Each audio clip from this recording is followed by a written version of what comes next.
A beautiful blonde girl says that many crazy things had happened to her. She approaches a young man who was tied to a chair. The boy questions what the woman wants to talk about and warns that he is not an easy person, but she gets irritated and asks what his name is and what he had come to do there. Then the young man says his name was Jiang Chen. The girl laughs at his name. Jiang Chen says that everyone thought his name was incredible and that it matched a handsome guy. However, the woman kicks the boy's chair and almost hits his most precious items. Frightened, the young man says he was a descendant of 9 generations of his family and asks if she wanted to end his lineage. The girl says he would answer exactly what she asked, and that, if he started trying to deceive her, she wouldn't mind wiping out his lineage once and for all. The woman asks where the boy came from, since she had never seen him in this city, and Jiang Chen says he came from the north. Then she asks where he got a soda, and the boy says he couldn't explain. Once again, the girl gets irritated and kicks his chair. Jiang Chen says to just kill him already instead of scaring him. The girl points a gun to the boy's head and says she will grant his wish. The young man asks if that's how she treats someone who just saved her life. The girl in turn puts the gun away and says maybe she went too far, and she asks if the boy was from the Northern Alliance. However, Jiang Chen says he was from a richer place and had come there to collect components for someone, and that he thought things would get really dark after he told everything he knew. The girl says she didn't know what they were going to find in the city since everything had already been taken. The young man then says maybe she could help him as he had just arrived there and would need a guide. The girl asks how she would be paid, and Jiang tells her to put her hand in his pocket. Pulling out a carrot, the boy says she could consider that a starter gift for their partnership. The girl gets excited, and the young man, in turn, says there was much more where that carrot came from. Right after, he asks the girl what her name is. She says her name is Sun Zhou, and that if she noticed anything suspicious in this partnership, she would send him straight to the afterlife. Jiang Chen says he would never do such a thing because all he needed was an experienced guide. Then the girl asks what he was looking for. The boy says they were after technology, like the equipment she had, and mentions that they couldn't produce them, so he had decided to come to the city to look for technology. Sun Zhou says that many people in the city make those things and that she thought the boy wasn't telling everything. And Jiang Chen says he can only use those items as an example since his technology was more advanced. Then the girl asks to talk about her reward, and the young man gets nervous, thinking about what currency they used in that world. Then he decides to ask how the girl would like to be rewarded, and she, in turn, says she personally preferred to be paid with food. Right after, she asks if the boy still had cans of chicken curry, but the boy says she had already eaten everything, and Sun Zhou asks if he was trying to deceive her. Then, she tries to kick him again. However, Jiang Chen says he would pay her with 10 cans of food a month and take care of all her meals. The girl smiles, saying the deal was sealed, and the boy says that since they had agreed, she should untie him. Then, Sun unties the young man from the chair. The boy cries because he had been tied for so long that his hands had gone numb. Then the girl says that now his safety was in her hands, but the young man says she was only protecting him because if he died, no one would pay her. Then Sun Zhou asks if they were going to leave, and Jiang Chen asks why they should leave, because monsters were all around. The girl says not to worry because that place was the safest around.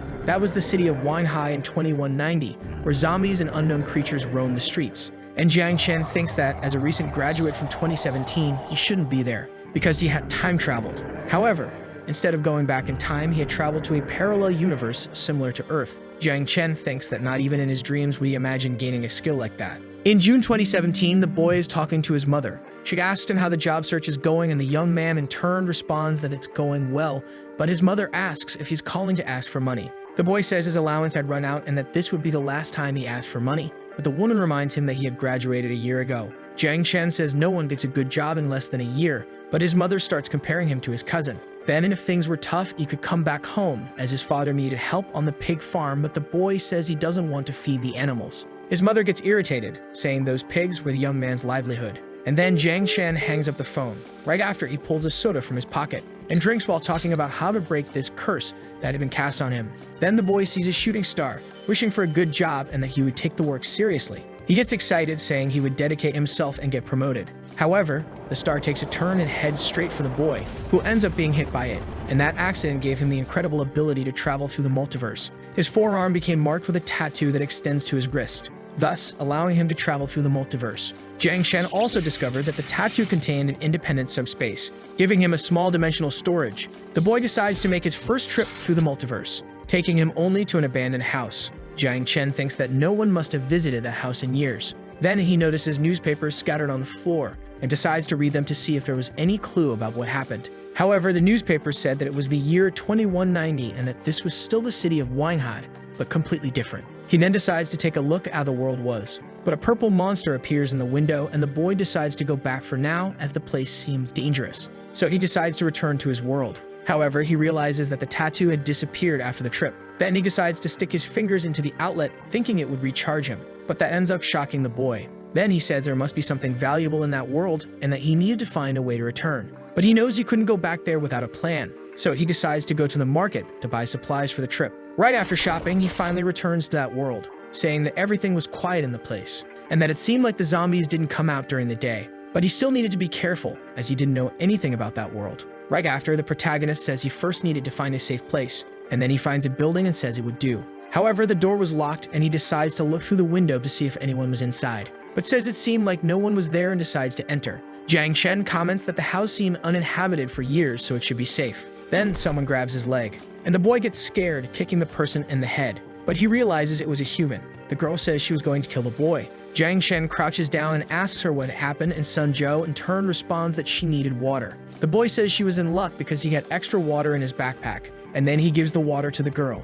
Then he asks how she feels, but the girl says she's hungry. Jiang Chen says he had brought canned food. Then he gives his food to the girl. Back to the present, Sun Zhou locks the doors. Jiang thinks that luckily she still seemed to have some humanity left, and that if he had found a cannibal or a slave trader, the situation would be different. The girl asks how he would transport the supplies. Then the young man replies that his partners have their way. The protagonist sees some paintings that must be worth millions, but those painters didn't exist in his world, so selling them was out of the question. Then he comments that those objects were quite advanced for his people. Sun Zhou says that those objects stopped working after the nuclear explosions, but she could still remove some important components to trade for something useful at the survivor bases. The boy thinks that there were already similar objects in his time. The girl says there's no use reinforcing the doors and that they just needed to speak quietly so the zombies wouldn't enter. Jiang Chen says he was preparing against human intruders, and that they would stay in that city for a while, so that would be their supply warehouse. He then asks if the girl had any map of the area. Sun asks where his iPad was as she would send it to him,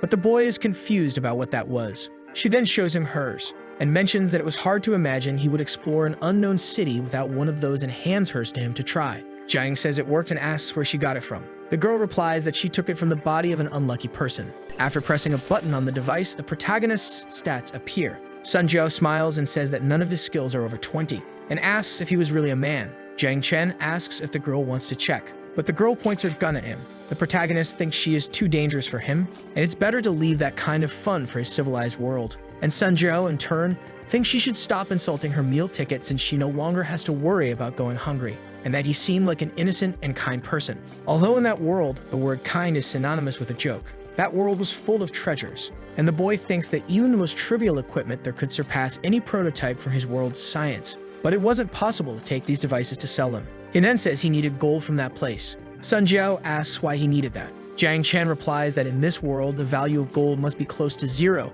and no one would leave a plate of food behind to give more value to jewels. Then the boy gives a loaf of bread to the girl, saying that this was her breakfast, and since she was going out, he gives her another can. The girl's eyes fill with tears, for she had already seen the scum of humanity kill their own companions for food, and had even encountered cannibal bandits who tried to turn her into food. This was the first time she had met someone who cared if she was hungry. Jiang Chen says that eating something in the morning would give her more energy. Sun Zhou in turn thanks him, and says she will do her best to find the gold in the city's banks, but transporting them would be harder than finding them, because electromagnetic pulses had destroyed most of the city's electronics, so they couldn't use cars. The boy tells her to focus on investigating the locations and that she should return before nightfall. Then Sun Zhou packs her supplies into her backpack, but before leaving, Jiang Chen asks her to show her status, and the girl, in turn, shows her stats, leaving the young man surprised, wondering if she was still human. Immediately after, the boy decides to return to his world. Lying in his bed, he thinks he should recharge his tattoo. However, he realizes that putting his fingers in the socket would take too long, so he decides to use the battery of a power box. But the lights in the entire neighborhood go out,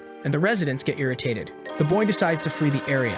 While lying in his bed, he says he should find a solution to his problem, and it would be better if there was something else to replace energy recharges. The boy looks at his iPad, which warns that when radiation levels exceed 50, the user's life will begin to be affected, and that it's recommended to store 1,000 in his EP, and he wonders if iodine dye would work. But the young man decides to go prepare something to eat. While eating, he wonders how many kilos of gold a meal like that would be worth in the apocalyptic world, and thanks for not living in that world. But he knows that if a third world war happened in his world, a graduate like him wouldn't stand a chance. Then he tells himself to stop thinking about such things, and decides to check his supplies to return to the apocalyptic world. Upon returning to that world, Jiang Chen realizes he hadn't even consumed half of his strength. and that his weight hadn't changed, wondering if his storage capacity had increased. Then he says he had other things to put into practice. Arriving at the kitchen, he wonders how to handle that thing that looked like a power panel. Then he pulls a lever, and the entire kitchen powers up. Jiang Chen says it wasn't so bad living in that world. Then he sees Sun Jiao at the gate and says she seemed to have brought something.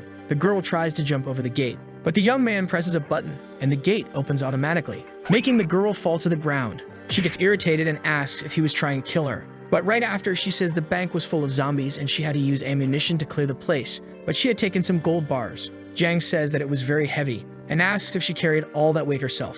He then gives a soda to the girl, as he says she seemed to like it a lot. Sun Jiao drinks the beverage and says it was very good, but asks how it was cold, and the boy says the fridge in the place still worked. Right after, Sun Jiao asks what they would do next, and that she thought they would need a professional if the plan was to blow up the bank vault, since they would need explosives or a hacker to unlock the electronic lock. Jiang Chen asks where they would get all those things. Sun Jiao in turn replies that they have them at the survivor bases, like in the city of Looting, and that it was an interesting place to visit, but she warns that things there were expensive, because visitors had to pay a unit of crystallized energy or items of equivalent value to enter. She then shows the crystallized energy, saying that it contained about 37 units of energy. She could check using the EP, but it wasn't easy to get one of those since only powerful mutants had crystals at the back of their heads. When the protagonist picks up the stone, he realizes it recharges his tattoo. Sun Jiao says the energy source was used as currency. Then the boy decides to exchange 37 energy units for 3 cans of food, and the girl agrees to the deal.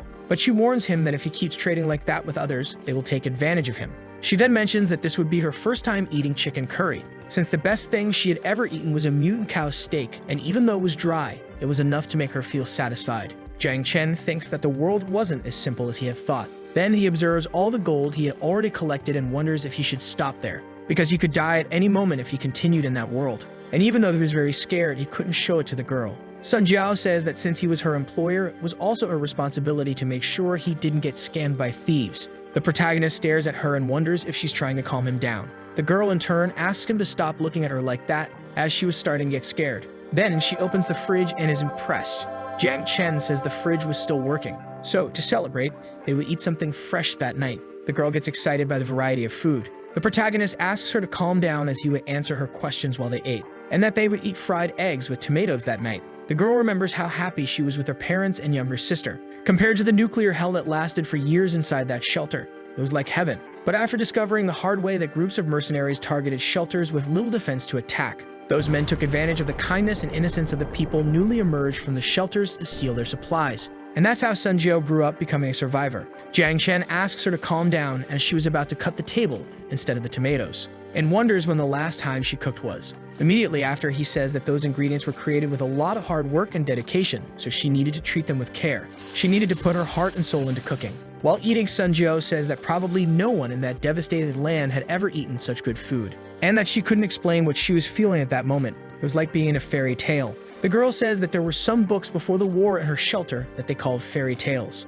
In the story, everyone lived happily, so that must be a fairy tale. Then Jiang Chen gets up, saying he would be right back. When he returns with beers in his arms, he says that in his world, people used to drink to feel better. Sun Jiao takes a can. However, she doesn't really like the taste and says soda is better. But the boy says that drink helps to get rid of any bad thoughts. And then they both start to get drunk. Under the effect of alcohol, the boy says that the monsters outside were nothing, and that in his world there was a monster called graduation that was the terror of freshmen. It not only devoured students' monthly expenses, but also their parents' money. So they had to carry their dreams on their backs with hard work, and that was a buff to give them strength. The girl in turn asks what a buffet was, and Jiang Chen replies that this would be the solution to strengthen that world. He continues saying that she would have to work to survive, and that she would have a boss who would torture her every hour. But Sun Jiao says that given her physical status, she would be the one doing the torturing. Then the boy takes the woman's drink, as she was already very drunk. However, the girl puts him in an iron lock, asking how he had the nerve to steal from her. But the protagonist manages to break free and throws the girl to the ground. Right after, he says he will teach her who the boss is. Immediately, Sun Jiao says she wants to be on top, and the boy asks how she was so strong. The next day, both are lying in bed. Jiang Chen apologizes in case he forced anything, and says he will take responsibility for what he did. The girl smiles, asking if he will protect her forever, like those things couples usually do. But she warns that she wasn't easy to maintain, and that she had many enemies, though the protagonist says he wasn't afraid of them. Sun Jiao mentions there was still something she had to do at any cost, and the young man says he will help her, so she could trust him. Then the girl kisses the protagonist, and asks if he's just going to keep staring as he is now her man. Jiang Chen asks Sun Jiao to wait for him as he was tired from the night before, but the girl tells him to hurry, asking him to stay close. Looking up, the young man notices the sky is overcast and asks if it was going to rain. Sun Jiao in turn replies that it was radioactive dust. The boy says they were completely exposed to radiation without any protection, but the girl says that as long as her EP contains iodine, the radiation level wouldn't exceed the limit. Jiang Chen thinks he wouldn't be in that situation if not for the crazy idea. The night before, the girl had said the young man needed to learn a few things about combat, but the protagonist says he thought he was more of a support class. The girl in turn gets irritated and says he will go out with her the next day. Then Sun Jiao tells the boy to wait, because they were going to pass through an area infested with zombies. And she tells the young man to grab his weapon because the best place to learn to shoot is on the battlefield. But since the protagonist was still a novice, she recommends he start with a kinetic weapon. She then gives him an assault rifle. As they walk, Jiang Chen asks if those mutants wouldn't attack them. And Sun Jiao explains that not all creatures attacked because despite being large, they still had a physiological fear of humans. And the zombies weren't very active during the day since the cells in their heads needed a stable environment to perform photosynthesis.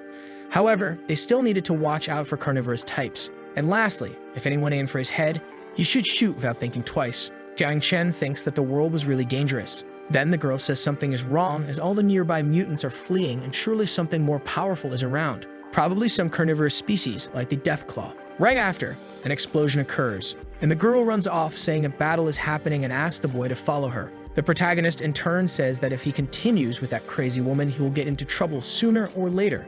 A man yells for them to keep shooting and throw explosives. Then all the soldiers begin firing at a mutant. Sun Jiao watches everything and thinks it's a mountain of flesh, and wonders why that species had appeared in that area. The soldier says they won't hold out much longer. Then they fire a missile at the monster, and the creature gets angry. However, the creature takes a precise shot to its head, causing it to be defeated. Sun Jiao says that only an anti-tank cannon could take down that monster. Jiang Chen asks what those men were doing. The girl in turn replies that they were collecting crystals, and also that the fat from the mountain of flesh could be used as fertilizer. Then the two of them approach, and the soldier asks them to present their genetic codes. Genetic codes are a genetic sequence calculated based on specific algorithms used as identity for EP users. Right after, the gate opens, and the man says the couple can enter without any problems. Jiang Chen says he always thought that world was completely wild, but he believed he had only witnessed a little of the civilization there. Civilization is the accumulation of humanity's beliefs and creations since the beginning of time, and in that case, humanity was clearly still there.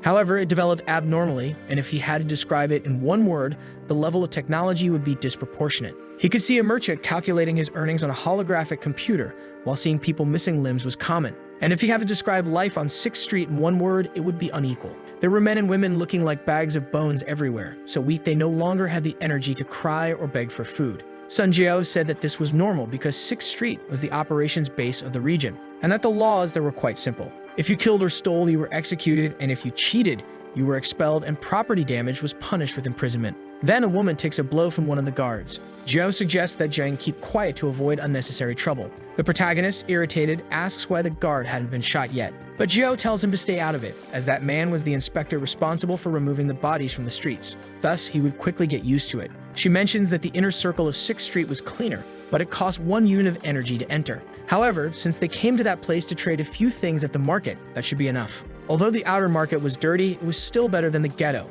In that place, thieves and other criminals were killed and their bodies dumped in trash bins. And at night, inspectors would drag their bodies to the farm to mix them with the fat collected earlier, turning them into fertilizer. However, the most notorious criminals were impaled on stakes to serve as examples, so others wouldn't commit crimes. Sometime later, a man seems to be eyeing a woman's breasts, mentioning that they were extremely beautiful. That's why he guarantees they are high-quality products, and there's nothing wrong with them. So 50 crystals wouldn't be too high a price for them. Next, a young man seems to close the deal with another man. As he leaves, he asks the young man to ensure he continues bringing high-quality products. Irritated, Jiao observes the situation, mentioning that they were heading to the New Ray Hotel, and that place was a house of lust offering all kinds of services to its guests. Moreover, she had heard a man grumbling that the girls in that place were quite soft. However, they were soft in the sense of devouring. As for that merchant, he was probably the suppression force that imprisoned the people from Shelter 101. Jiang asks what exactly those shelters were. The girl replies that they were quite peculiar,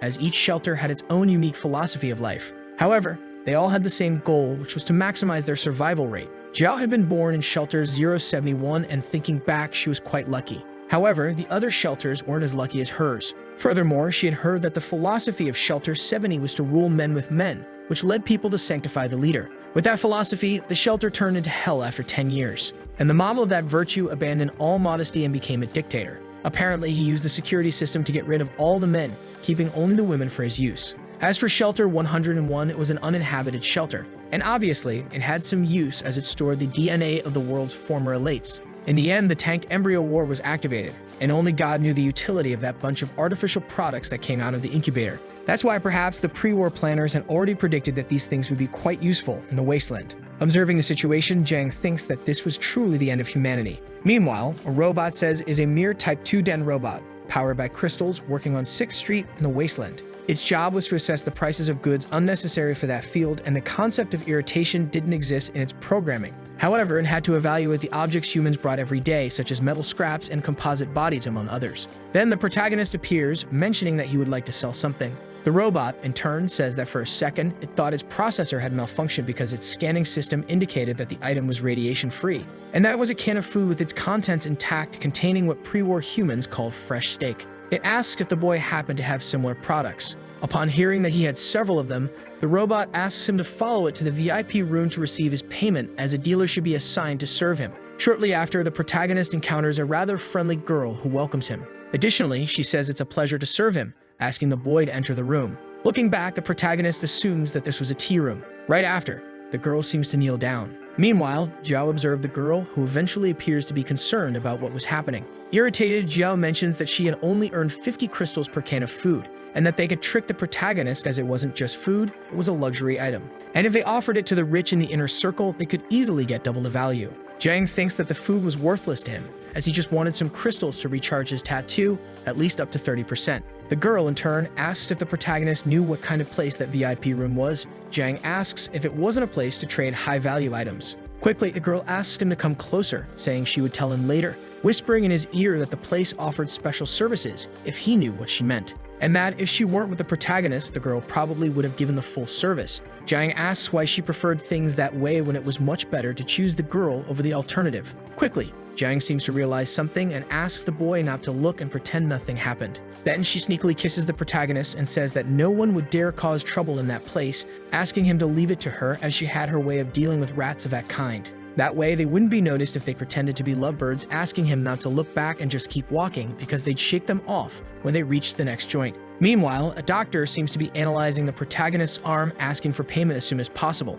Looking at his hand, Jiang asks if that was all, and Joe mentions that now they just had to wait, because at that moment, they were going to buy ammunition for their weapons at the gun store. Moreover, they would spend the night in that place as it was full of terrors. Besides, there was plenty of opportunity for him. Some time later, Jiang seems to be eating something, asking if it was okay to do so, and the girl says that on the streets, the wealthiest residents or millionaires had the right to shoot anyone who entered their rooms without permission in the head without even asking for their name. So Jiang asks why they didn't get rid of him after dinner. Quickly, the girl points a gun at the boy, who becomes desperate, mentioning that he had mistaken him for someone else and had no intention of doing that. Giving the man a slap, Zhao asks who had sent the boy. Observing the situation, Jiang thinks no one would imagine that woman could become so terrifying when she was serious. And to understand the whole situation, they need to rewind the tape half an hour back, because he didn't imagine they'd have anti-aircraft trucks installed in the hotel's testing grounds in that world. That's why he ended up needing another canned fruit to recover from the shock. The desperate man says he didn't know anything and that what they were doing to him was illegal and the 6th Street guards would arrest them.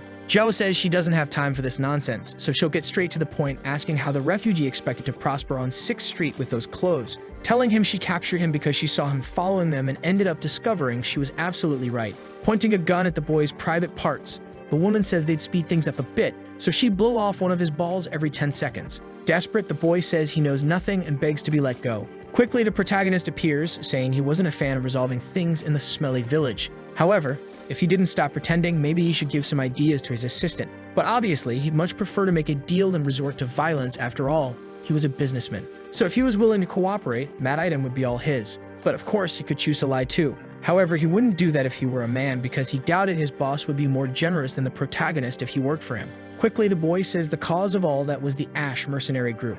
Jiang asks if the girl had heard of that group before. The woman mentions that yes, a little, because they were involved in human trafficking and looted survivors, occasionally offering protection to some groups of clients. Then the man asks where to begin, warning that it all started at the pawn shop. Then, a flashback of two men appears, and the man with green hair mentions that he had found a walking crystal mine, so they should go right away as they had a job to do, ordering them to head to the back of that shop. The other guy asks what had happened and if he had found another little lamb. The young man says that was exactly it, but they would have to wait and see if it was really good. Quickly, that person starts approaching. Then it's revealed that it was the protagonist along with his friend. The man tells them to wait a little longer, as it could just be a spoiled rich boy coming to try something out. However, the woman beside him smelled like trouble, so they should wait a bit more as it wouldn't be worth dying because of her. He questions where his informant was as he hadn't seen him yet. He orders the other man to go call him while keeping an eye on the two, thinking that once everything was confirmed, they just needed to keep watch on them. However, at the same moment, he seems surprised by something. As he continues watching them, the man realizes they were heading to a vaccination clinic.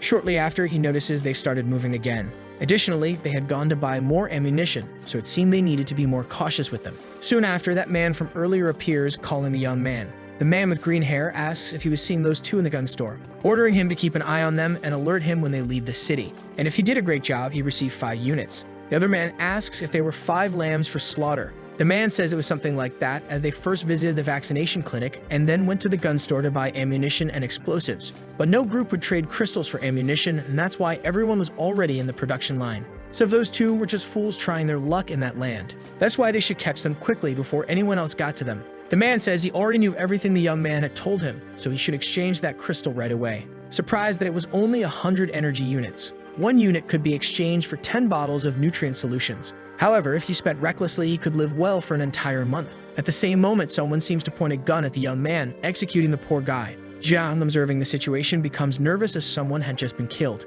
Zhao, on the other hand, mentions that those stains were a pain to get out of her clothes. Besides, she could leave that kind of work to herself. Jiang mentions he needed to get used to that. Then, sitting on the protagonist's lap, the woman asks if he was going to stay. And the protagonist, in turn, asks if the girl already knew everything. She responds that women are quite sensitive. Hugging the boy, she asks him not to leave her. However, for the boy, he could never do that. Thinking that he had already made up his mind that night and admitted he initially just planned to take the gold and return to his world to live like a millionaire. But it seemed now he wouldn't be able to completely detach himself from that world, so he couldn't just leave and go back. That's why he would find a way to take her with him. Because no one deserved to live in such a hellish world. Content, the girl says she would believe him. And the protagonist, all sneaky, says that if it weren't for the smell, he would grab the girl right away. She quickly mentions that if that's the case, she would take a bath right away. However, the protagonist at that moment didn't want to let go of her, and the girl asks him to carry her to the shower to see if the hygiene vaccine had made his muscles stronger. Inside the shower, the two start preparing for the bath, and those things that make you send the kids out of the room begin to happen. A while after they've had their fun, the woman is surprised that the vaccine had really worked. Meanwhile, the protagonist was admiring his six-pack, which had become perfect. Zhao, in turn, asks him to stop dreaming and get down to business. However, the protagonist asks to have dinner first. But first, they needed to dispose of the man's body, feeling awkward because he had done illicit things next to a dead man. And for that reason, he needed to control himself next time. Sometime later, a few people arrived to remove the body from the ground. Apologizing for the inconvenience and the lack of security in the hotel, they invite them to a restaurant offering a complimentary dinner from the hotel. Thanking them, Zhao mentions that they were already leaving, so the man could go. As they leave, the young man once again apologizes. Then Zhou says she wasn't interested in eating mutant beef anymore. Meanwhile, the protagonist seems to be preparing some food, asking if she wanted to ask about something like how he had pulled a bag of rice out of thin air. Zhao says she wasn't interested in that as Jiang wouldn't tell her anyway, and since she was hungry, she wanted to eat quickly. Soon after, the protagonist finishes making their dishes. Observing the table full of food, the girl is surprised. As she begins to eat, Zhao ends up loving the dishes. A while later, the protagonist is shocked because that pot had enough food for 3 days, yet it was devoured in just 1 meal. However, even after all that, Jiang still hadn't satisfied his hunger. He thought that the vaccine was really quite potent, and moreover, it seemed that her voracious appetite wasn't just because she was a big eater. The girl in turn asks what the protagonist is staring at since she really did eat a lot. Jiang jokes that if she kept eating like that, he wouldn't be able to continue feeding her. Embarrassed, the girl says that next time she'll try to eat less. However, Jiang was just teasing her. Irritated, she asks how he dared to make fun of her. The boy then takes her hand, saying that it didn't matter how much she ate, he would still be able to take care of her. Thinking that, thank God, he was smart enough to think fast, because he had almost gotten hit hard enough to lose his teeth. Zhao says that now that the boy had taken the vaccine, she wouldn't need to hold back when she kicked him. The boy replies that he'd clean up the mess, asking to stop talking and go to sleep already. Lying in bed, Zhao says that the commercial bank building was located in a district that was once quite prosperous. That's why there would be a lot of zombies and the radiation levels would be extremely high. In addition, several dangerous species often roam the area, and if they wanted to get gold, they'd have to go through a specific spot. Looking at a corner of the building's projection, the protagonist asks what that was. The girl responds that it was a holographic computer, and that it wasn't as reliable as a regular computer. Its performance was much better. Jang, in turn, asks if those species were really dangerous. She replies that they weren't like the flesh mountains from that morning. They were protected by body armor, so regular bullets wouldn't cause fatal wounds. The best thing to do when encountering one was to run. Even so, those things usually stayed in areas hit by nuclear bombs and only occasionally came out to search for food. So, they had two options. The first was to infiltrate the underground and blow up the vault with explosives. The second was to go to the control room and hack the server to gain access. Surprised, Jiang asks how the girl knew all that information and if it was really reliable. The girl responds that she had learned it in the city of Liuding, where they had a database with the most accurate maps. And apparently, that one had been downloaded directly from a satellite. Furthermore, she mentions that the city she kept talking about was located on an aircraft carrier, saying it was time for the protagonist to make his decision. Jiang says that the first option was too dangerous, as blowing up the vault would make a lot of noise. As for the second option, the boy asks if Jio knew how to hack. The girl responds that she could mess with a server right in front of him. But then she says she was just joking, as she didn't have that kind of skill, because all she needed to survive in the Wasteland was good marksmanship. However, there were plenty of specialists for that, and since everyone was broke, it wouldn't cost much to hire someone. Jiang, in turn, says he'll hire someone with that skill. So the boy decides to go with the second plan and hire someone. Joe asks if he wasn't worried about the Ash mercenary company. Even though they hadn't acted yet, they had killed their men. The boy says she was right and felt that they'd act as soon as they left that area. Jiang then begins whispering in the girl's ear, saying they could do it that way. Jiao says the boy was tougher than she thought, so they should find someone the next day. Then, Jiang says it would be good to split up for a change, and she should try not to show up too much outside. However, the girl had already picked fights with a lot of outsiders, and a mercenary team was nothing to her. That's why, if she weren't worried about the protagonist, she would have left that area long ago. Irritated, the boy thinks that he too could leave that place whenever he wanted. Sometime later, the protagonist is outside, thinking that the Wasteland's climate was very strange. Then, a man seems to hand something to the boy, asking if that's what he wanted.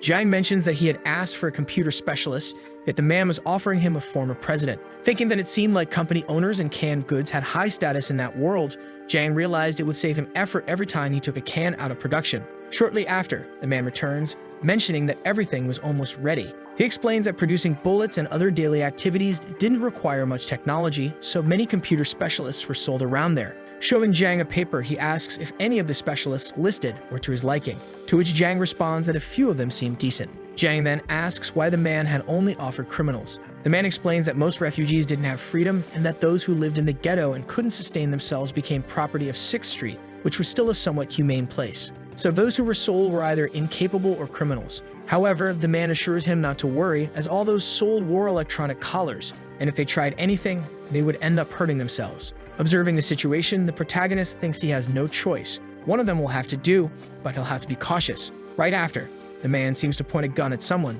saying he would shoot. At that moment, a blue-eyed girl suddenly hugs the protagonist. The man apologizes, explaining that she was a refugee who had escaped. The little girl apologizes for eavesdropping, but says she knows computers, begging Jiang to buy her. Soon after, the man leads the girl away. The other man asks if the protagonist is okay, and Jiang quickly asks what will happen to the girl. The man responds that she will be sent to a battlefield. However, Jiang questions whether a girl so young could work like that. The man explains that she's not as young as she looks, as they only place collars on those over 16 years old, and the girl hadn't grown yet. At that moment, Jiang decides he'll take the girl. He thinks she won't survive long in the field with that small body. She'd likely die in a few days. The man comments that the protagonist seemed to like young girls and that there were thousands of options like her, so he could easily get more. Irritated, the protagonist says the man talks too much, and the man, apparently afraid, quickly apologizes. Jiang says he'll let it slide, asking how long it will take to take her. The man replies that it will take a day and asks for Jiang's address. Jiang offers 2 crystals to speed up the process. The man says it's a legal process, but Jiang increases the offer to 3 crystals to get his point across. Quickly, the man says he'll handle everything right away, asking for just a minute. Jiang thinks that being authoritarian felt quite powerful in that moment. Shortly after, the man says the girl has already arrived and that everything is ready. All that's left is to sign for the process to be complete. However, the physical exams take some time, but that's for her own safety, so Jiang should try to understand. But he assures Jiang that based on the exam, her package hadn't been opened yet. Then Jiang signs a document, and the man says he'll personally escort him to ensure nothing happens, as it would be an honor to serve him again. Jiang then asks for the girl's name, and the man responds that her name is Yahello. Quickly, the protagonist asks if she's skilled in computers. She says yes, explaining that she got a B in the computer education subject of the virtual system and has solid knowledge in programming and hacking. Laughing, the protagonist asks why she's still in such a situation then. Yahello explains that many people there didn't even know what to do, and while she wasn't the best, she still had potential, so she wouldn't be a bad deal. Soon after, John grabs a jacket and hands it to her, telling her not to worry because he didn't want her to catch a cold, as it wasn't easy to get treatment in that place. So they should leave quickly, as they had many things to do. As they head out, Jang mentions that he'll introduce her to his sister. A while later, Jang is already home, and Joe asks if the protagonist has a fetish for young girls. Jang replies that he figured she would say that, but assures her that Yahello is an incredible hacker. Joe then asks if she can be trusted. He responds that Yahello likely has nothing to do with the Ash mercenary company. Jiao says she doesn't trust a word of it, as it's a matter of her own security. Shortly after, Jiao seems to scrutinize Yahello, asking if she knows a man named Zhao, to which Yahello quickly responds that she doesn't know anything. Quickly, Jiao says she's going to check the child and hopes Jiang doesn't mind, mentioning that she's just investigating her body to see if she's trustworthy. She teases Jiang, asking why his face is turning red. With a mischievous look, the boy says he'll also check things out. A while later, the protagonist seems to be staring at the horizon with a bump on his head, realizing that the girl didn't have any transmitter or anything similar on her. He wonders if she's really a girl, and if so, why she has so few resources. Soon after, Jiao hands some clothes to the girl, who starts putting them on. Jiao, on her end, asks why the protagonist is so embarrassed, reminding him that she's now his personal property. And even if he did something, she couldn't resist anyway. The boy, in turn, asks if Jiao isn't going to get jealous, to which she quickly responds no, saying that she should just squeeze him dry. Jiang says they should stop talking and get to what really matters. Introducing the girl, he says her name is Jiao, and the protagonist says his name is Jiang, telling the girl she's now one of them. Moreover, she didn't need to call him master and should just call him Jiang, adding that the collar she was wearing wasn't safe for her, because he already trusted her. However, the girl quickly says she doesn't want the collar removed, appearing scared by what the boy was about to do. Confused, Jiang asks what happened. The girl says it's not that she doesn't like having such a kind master, but another woman had told her that she was very blessed to have been chosen, and so she shouldn't be abandoned. Jiang assures her he would never do that, but the girl responds that concern isn't the same as trust. Jiang realizes the girl is sharper than expected, as in that world, people point guns at their own siblings and betray their wives and children. That's why she thought he'd stop trusting her the moment he removed her collar.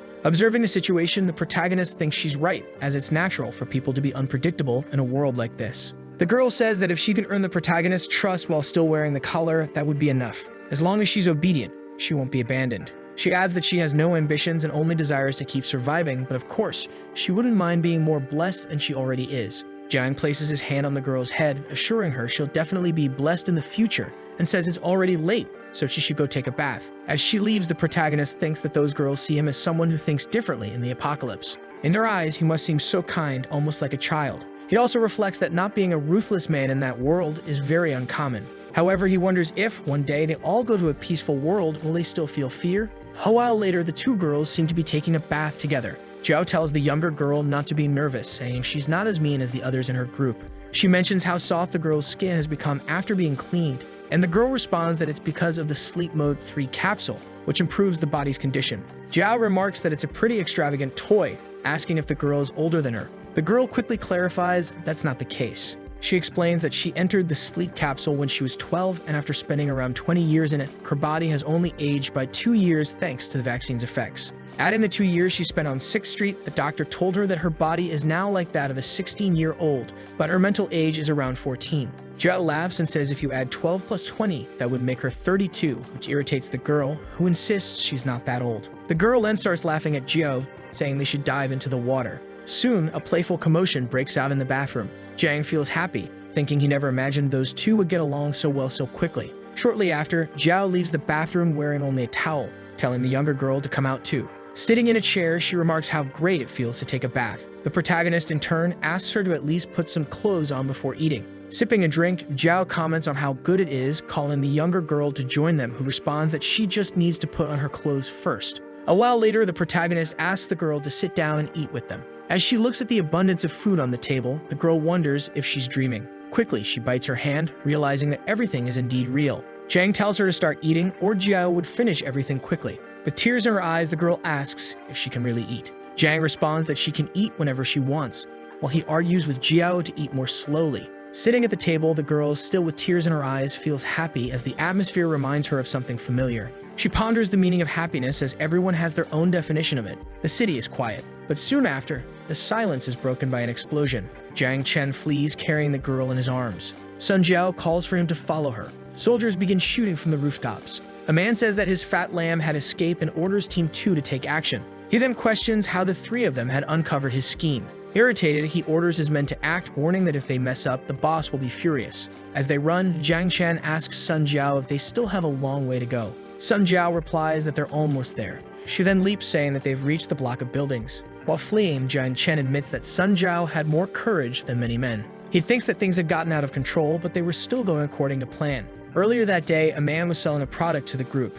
The protagonist says that he'll take the holographic computer and some spare parts. Shortly after, the vendor calculates the total and says the purchase will cost 20 energy units. The group leaves the shop. However, they're being watched. Jiang Chen wonders if they've been discovered and comments that his gene injection didn't just increase his appetite. Sun Jiao tells him to ignore them and stick to the plan. She explains that the crossing is just ahead, a place easy to get cornered, so they need to be cautious, and lets her check it out first. As she surveys the area, she notices that it's too quiet. From the rooftops, the men watch everything silently. Sun Jiao detects the ambush and says it looks like they won't have a smooth journey. She then tells the protagonist to grab Yeo and run when she gives the signal. The group stops to rest. Jiang Chen thinks that carrying someone still felt heavy even with a gene injection. Sun Jiao tells him to prepare for a fight and asks if he can still fight. The boy replies that he's fine. As he gets up, he asks if they couldn't just burn them alive, but Sun Jiao tells him to relax, saying that they're after his money, so they'd be careful. Then she says that they're coming. One of the bandits thinks that his boss had given the order to watch two fat lambs.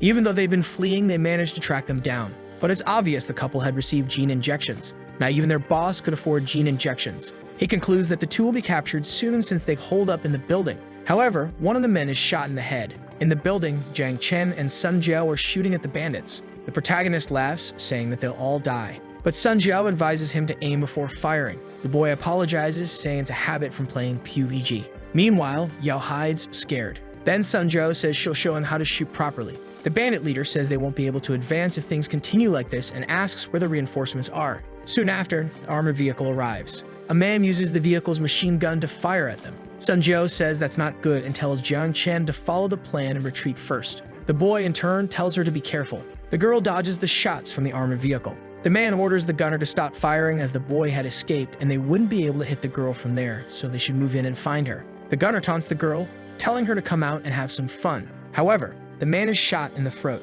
The gunfire erupts again. Then Sun Jiao throws a grenade at the bandits. She uses the distraction to make her escape. In the tunnel, Jiang Chen tells Yeo to jump, promising to catch her. The girl jumps and the boy catches her. He then asks if Sun Jiao will be okay. As Jiang sets Yeo down, he reassures her that Sun Jiao would be fine. After all, she was the woman who had captured him in an instant while they were talking. Yeo notices that they are in a drainage system. Jiang Chen explains that he discovered this place while looking at the map and noticed an entrance in the building that led directly to the drainage system. The entrance was sealed, but Sun Jiao had managed to clear the obstacles. Shortly after, Sun Jiao falls into Jiang's arms. He jokingly asks if she wasn't afraid of hitting her head jumping like that. But Sun Jiao responds that she knew he would catch her. The bandit leader asks where she went and orders his men to search everywhere for her. Sun Jiao tells Jiang to stop moving, assuring him they won't be able to catch them. She then tells him it's time to let go, because she had already planned a bomb up top.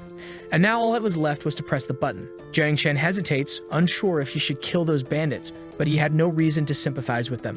One of the men says he found something. The bandit leader declares that they'll have their fun with the woman once they catch her. However, the entrance to the tunnel is locked from the inside. The man figures the group must have hidden underground and orders someone to bring the chainsaw. But soon, the bombs Sun Jiao planted in the building start beeping. Jiang Chen presses the button, and the entire building explodes. As they walk through the tunnel, Sun Jiao asks if Jiang is afraid of walking in the dark. The protagonist replies that he hadn't been afraid of the mercenaries, so there's no reason to fear this place. Jiang Chen then comments that when the mercenary company finds out they killed some of their group, they'll definitely seek revenge. Sun Jiao says they might try to attack them on 6th Street if they appear there. But that doesn't matter anymore as they have other places to trade, and it wouldn't be difficult to wipe out the mercenary company either. Jiang Chen thinks he's gotten involved with a violent maniac. Yeo looks behind her, startled by something passing near her. The protagonist calms her down, telling her she doesn't need to be afraid, and as long as she stays close, everything will be fine, and he'll protect her. Sun Jiao laughs, asking how many bandits the boy has killed so far.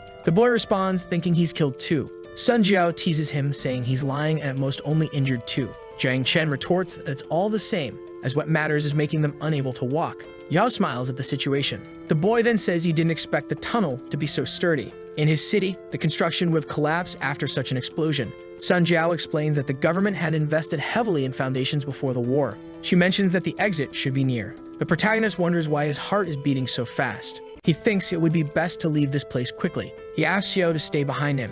Shortly after, shots are fired at the group, but Sun Jiao manages to save them. However, she gets hit in the arm by one of the bullets. While bleeding, she tells Jiang Chen to be more careful, as there are people living down here. The protagonist is shocked, realizing that Sun Jiao got hurt because of him. Sun Jiao then tells him and Yao to flee while she handles the situation. The creatures start advancing, but Jiang Chen, angry, tells Sun Jiao that he'll never abandon her. As he begins slaughtering the creatures, he reflects on how he can't even protect his woman. He pulls out his gun and shoots at the creatures, declaring that for hurting his woman, he will kill them all. Sun Jiao warns that this isn't good, as his life will be in danger if he keeps this up. Jiang Chen continues killing the monsters with just his hands. Sun Jiao tells Yo to go after Jiang as he's in a very dangerous condition.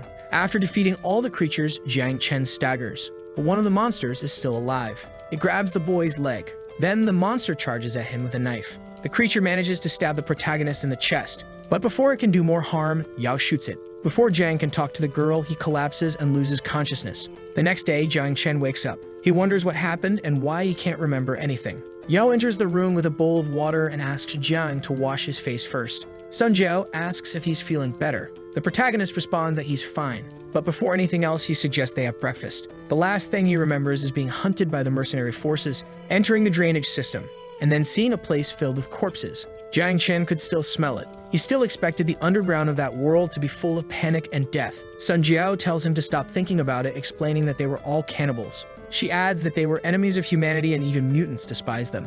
The protagonist says he thinks he'll need to be away for a while, maybe for a month, as he needs to replenish his food supplies. Sun Jiao says it's fine but tells him to come back soon. Jiang Chen smiles and says that for now, they should enjoy breakfast. While they wash the dishes, Sun Jiao tells Jiang that he had been driven by anger and entered a rage state. The drugs only modify the body's 3 basic abilities. That's only true when the DNA is normal. Sometimes unexpected mutations occur, and she had heard of people who gained extra heads after the injections. Jiang Chen is shocked, realizing he had taken something so dangerous. But Sun Jiao assures him that the probability of something bad happening is so low it's not worth worrying about. However, some people acquire benign mutations that grant useful abilities. She then shows her gunshot wounds, which had already healed because she has the resilience ability. Sun Jiao explains that if she uses the ability too much, she becomes extremely weak. It's the same with Jiang's ability. She recommends that he only use it sparingly as it consumes a lot of vital energy, and he should use his EP for a more detailed explanation. When they read the description of his ability, they discover it's triggered by a spike in emotion that causes the body's cells to disrupt metabolism.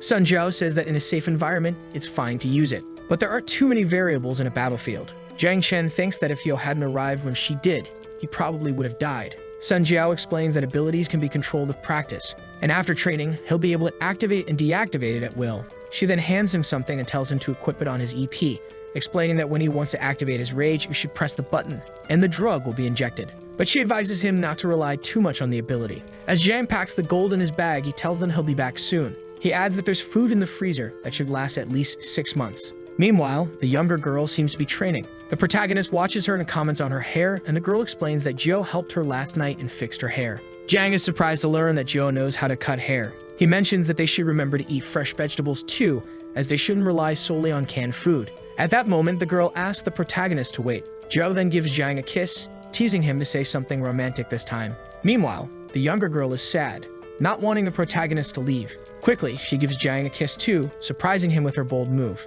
Noticing Jiao's irritation, Jiang says they can't blame him for that. The younger girl asks him to return soon, and he promises he'll be back in a few days. As he leaves the house, the protagonist tells them they don't need to watch him leave. A while later, Jiang has already returned home. He notes that it was almost 11 when he left, and it seems the time the post-apocalyptic world was syncing with this world's time. Additionally, with all the gunfire and chaos, he could have suffered serious mental damage if he had stayed there much longer. But now he can finally hear the noise again, or rather, a nostalgic sound. Thinking that the civilized world is better, he celebrates the peaceful world. However, he quickly gets out of bed, realizing he still has things to do like weighing the gold bars. His dream had come true, and now he's feeling very nervous. Weighing the gold, he discovers it amounts to 35 kilograms. He's astonished by how much money he'll be able to make. Jiang pondered what he would do with so much money, wondering if it would be enough to buy a car and a house or perhaps much more. And if he were to settle down, he dreamed of owning a luxurious mansion. After all, he still had a bank full of gold waiting for him. But there was still a lot of gold left in that place, so he'd have to return to collect more.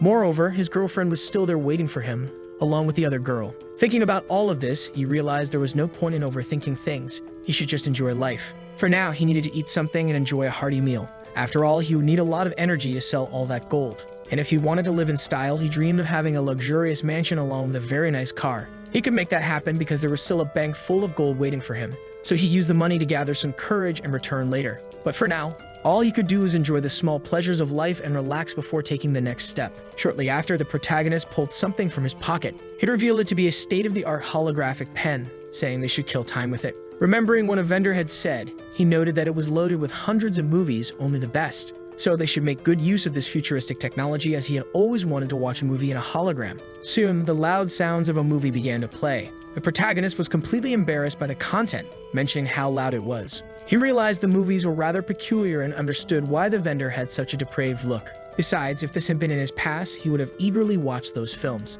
But now he considered himself an evolved person, no longer the same virgin of Taku, and no longer interested in such things. As the protagonist walked, he reflected on how everything felt so nostalgic, especially compared to the ruined world he had just left. Everything here was colorful and bright. He thought he needed to relax a bit because if he kept pushing himself, he might end up losing his mind. Looking to the side, he spotted a cicada. He remarked how long it had been since he'd seen one, finally encountering normal creatures again. Because the cockroaches in the other world were shockingly huge, larger than dogs. He wondered if the cicadas there were the same size. If he could turn this gold into cash, he could forget about the banks. But without proof of purchase, he might end up getting arrested, so perhaps a gold shop would be the best choice. He needed to find one that wouldn't cause trouble, so he decided to try the shop right in front of him. He entered the store. A sales girl approached him, asking if he was there to pick out a ring for his girlfriend, mentioning that they had a wide variety. Quickly, the protagonist asked if they accepted gold. The girl replied that they did, but only if it had a purity of 99% or higher, so he would need to bring something of high quality.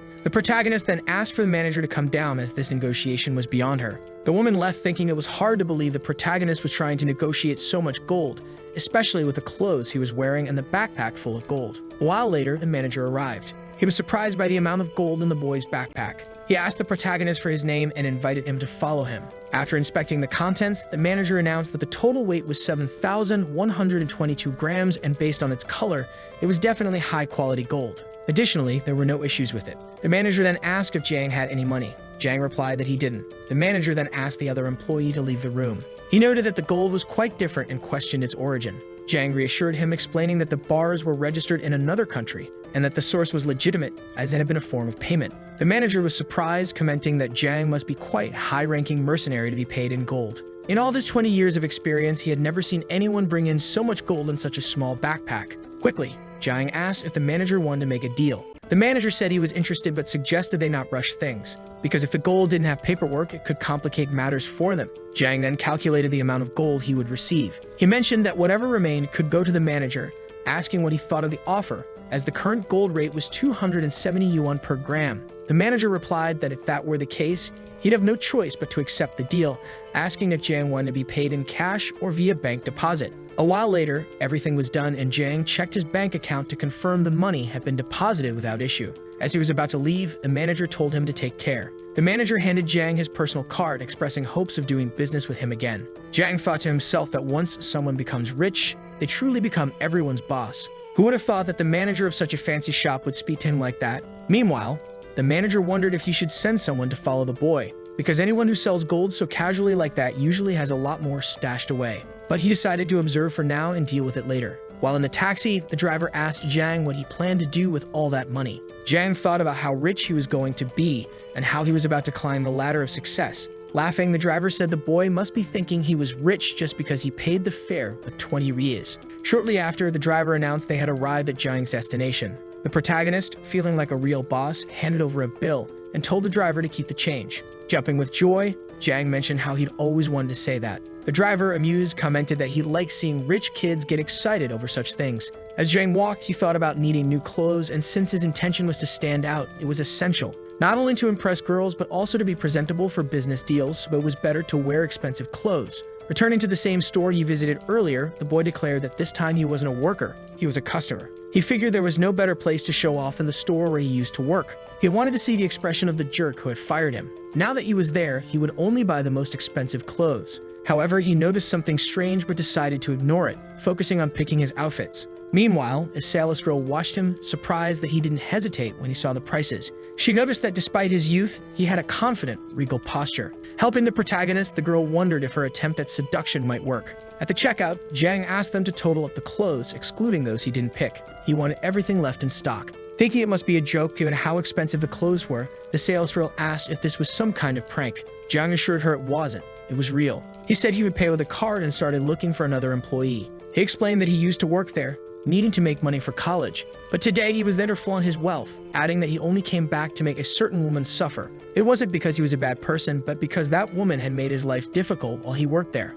Meanwhile, the saleswoman was still packing up his clothes. Jang asked where the manager was. She responded that the manager had gone to the main office and wouldn't be back that day, asking if Jiang was dissatisfied with something. Jang mentioned that manager Xia was an old acquaintance of his, and that's why he came looking to reminisce a little. However, the woman corrected him, saying her surname was Ku. Quickly changing the subject, Jang tried to brush it off. The sales girl then remembered that the previous manager's surname was indeed Xia. Jang then asked if she knew where the former manager was. She explained that the manager had been fired and then retrained at the main office, eventually becoming responsible for the place. Understanding the situation, Jang said he would use the fitting room. He was thrilled with the news he had just received. Yet at the same time, he wondered why he felt an emptiness in his chest. He realized that the life he was leading had pulled him out of reality, affecting him subconsciously. Still, he decided to push it aside because he had more important things to take care of. A while later, Jang left the store with his new clothes, telling them to give the rest to the homeless people who needed them. Shortly after, Jang entered another place.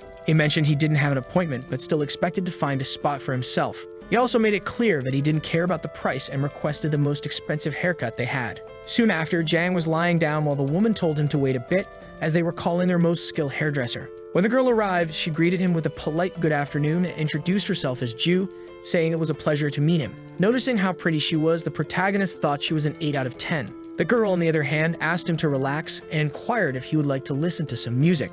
Enjoying the experience, Jang thought it was very relaxing, feeling his money was well spent. As she worked, the girl thought the man before her had quite a striking appearance. She was quickly smitten with the protagonist. Jang, meanwhile, asked if the water wasn't too hot. Cooling it down, the girl apologized for the inconvenience. She then asked what kind of haircut he preferred, and Jang replied that he wanted a more formal cut to match his current aura. A while later, after finishing, Jang pulled out a gold card to pay. As he left the establishment, several girls admired his handsome appearance. Jang reflected that walking around like that felt a bit lonely as his university friends had all returned to their hometowns. He figured he must be the only one left in the city. Maybe someone was still around, but it had been a long time since he had spoken to any of them. Looking to the side, he noticed a women's clothing store and wondered if he should pick something out for Jiao. However, he decided against it, thinking that a guy walking into a women's store and picking clothes might look odd. It would have been nice if Jiao was there with him. They could stroll around and do things together. They could live a happy life like any other couple, but for now, he didn't know how to bring other people along with his ability. Feeling a bit hungry, Jang soon found himself in a restaurant enjoying a meal. After finishing, he paid with his card. Looking out at the beach, Jang commented that he had walked all afternoon and was feeling a bit tired. He now understood why that place had become a tourist attraction in his city. In his 4 years of college, he had only managed to visit the coast once. His classmates would always tell exaggerated stories about the place, saying the girls there were stunningly beautiful. However, Jang saw none of that. There was no one around. It was disappointing to have come so far for nothing. Out of the million he had obtained that morning, he had only spent 200,000, and so he realized he had become one of those wealthy people he always disliked. Still, you couldn't brag too much with just $1 million, not even enough to buy a house. Yet he had a vault full of gold, and the gold in that bank was worth less than $1 billion. The thought of it excited him, wondering if there was more in the post-apocalyptic worlds. However, selling too much gold would cause the price to drop, which could be a problem. The gold from the bank was already sufficient, and there were other ways to make money. For example, the holographic pen he had brought with him. He wondered if he could start a company, patent it, and sell it. If he could produce it on a large scale, its value could skyrocket to at least $100 billion. Other systems he had seen could also be useful to sell. But then he thought he should stop fantasizing and focus on one thing at a time. If such advanced technology was introduced all at once, it would attract the wrong kind of attention before he could even make his fortune. The best strategy now was to quietly grow his capital and get rich under the radar. it was better to leave the bigger plans for later and enjoy life with the money he had for now. Just then, a girl approached Jiang, asking if he wanted to have some fun. Judging by his clothes, she figured he was definitely rich, and since she was attractive, she thought she would easily charm a wealthy guy. Plus, Jiang was even more handsome than she had initially thought. Standing up from his seat, the protagonist thanked her, politely declining the offer, and suggested she save her youth for someone closer to her age. Besides, he mentioned his girlfriend was much more beautiful than her. The girl was left furious by his comment. As Jiang left the establishment, he thought to himself how ridiculous the situation had been, thinking anyone watching would think he was a fool. Realizing it was already night, Jiang decided it was time to head home. ChatPT. Aisha was an economics student specializing at the university, with good looks and undeniable talent. Many people began to admire her. After 4 years at university, she graduated with top marks, but due to family issues, she postponed her plans for further education. She chose to work at a clothing store. Thanks to her high-level skills, she quickly rose to the position of manager at the most prosperous store in the region, which provided her a prime opportunity to put her ambitions into practice. Her journey was similar to that of protagonists in novels. Once she reached her position, she implemented a series of measures that skyrocketed the store's sales to a new level. However, due to her strict management style, she earned the nickname Ice Lady. Despite her career achievements, there was also a rumor that she had a boyfriend who loved her dearly. Aisha was always focused on the pinnacle of her career, so she never gave much attention to the boy. As a result, she became the subject of jokes among Jiang and his group, who teased that she must have a problem, always wearing an expression as if she had eaten something unpleasant. Eventually, the rumors reached Aisha's ears, prompting her to investigate the situation and find the culprit. Thus, the protagonist suffered the consequences. By pointing out small faults gradually, Aisha managed to push Jiang out of his job, where he had been employed for a year, leaving Jiang puzzled as to why. However, after a night of heavy drinking, he decided it wasn't worth dwelling on. He moved past the incident, recognizing that Aisha, being in a management role, ran the store perfectly fine without a lowly worker like him. But the matter didn't end there. Skill and education were important factors, but for those around Aisha, another aspect became significant: her unpopularity. More and more people refused to follow her management because being strict and tough might bring short-term success but generated significant resentment in the long run. The job's high demands combined with low pay became less appealing. As dissatisfaction grew, the quality of the store's results began to suffer. Even though Aisha was a top-notch employee, she ended up getting fired due to her lack of maturity in managing people. Thus, the powerful woman who had been considered an unreachable flower at the university found herself unexpectedly unemployed. Surprisingly, all of this happened within just a year. Although Aisha was smart enough to realize where she had gone wrong, it was too late to fix things because she soon realized it was all related to the man she had fired, Jiang, since after that, everyone started treating her differently. As the saying goes, bad news never comes alone. Irritated, her boyfriend confessed that despite being with her all this time, she had never even let him kiss her, throwing his coffee in her face. Quickly after that, he started dating another woman, not even bothering to hide it. But that wasn't the end of her troubles. The man had also used Aisha's name to borrow a large sum of money, which he used to buy a new car to pick up his new girlfriends every day. Aisha had been giving him substantial amounts of money each month to pay off his debts, unaware of the situation until she became unemployed. That was when all her problems came to light. In a populous country with plenty of talent, the saddest part was that the passenger seat of the car she had paid for was no longer hers. She thought about calling the police, but the loan wasn't official, and the other party wasn't exactly friendly, so she didn't want to provoke them. Left with no choice, she moved to a rundown apartment in a public housing complex, spending her days doing odd jobs and living in a decrepit home, hoping to save enough money to resolve her issues and one day find a respectable job. However, her luck ran out sooner than expected. One day, a man in a striped jacket knocked on her door, asking if a woman named Aisha lived there. Looking her over, the man remarked that she seemed to be living a good life, before telling her to leave the place as he was going to take her for a little trip. As she left the apartment, she asked him to make it quick. The man commented that he hadn't expected to find her working part-time at a flower shop and asked if she had saved up enough money. Aisha, in turn, replied that she was working to pay her debts and asked them to stop bothering her. Irritated, the man asked how much longer Aisha thought they should wait and if she was joking with him, reminding her that she had two options, the money or herself. Annoyed, Aisha asked if they were involved in prostitution. The man chuckled and said it would be a waste to put her into that, as she was far too beautiful. They planned to have some fun with her for a few years before selling her off to someone else. Faced with this situation, Aisha went silent. The man remarked that he knew she was in a tough spot, but rules were rules, and this was a natural consequence for failing to pay her debts. He reassured her not to worry too much. She would just need to work in a brothel for a few years to pay off her debt, and after that, she could leave. Maybe even get married and leave the city, as long as she didn't take out more loans. Meanwhile, just 10 minutes earlier, the protagonist was walking in the darkness when he noticed a couple passing by him, wondering why he was so tense at this hour. Without the strength from his drug enhancements, he would have collapsed like a sack of potatoes. Glancing to the side, Jiang noticed a commotion and saw that it was none other than the manager who had once fired him. He approached the scene and asked the man what his name was, mentioning that they'd just come from the mountain tobacco shop and had high-quality stuff. He asked if they wanted a puff. The man, confused, asked who Jiang was. Jiang casually replied that he was just passing by, coincidentally noticing an old acquaintance. Aisha glanced over, recognizing Jiang, wondering why he was there and what he was doing. Jiang, on the other hand, asked how much she owed the two men. He added that they shouldn't harass such a sensitive woman.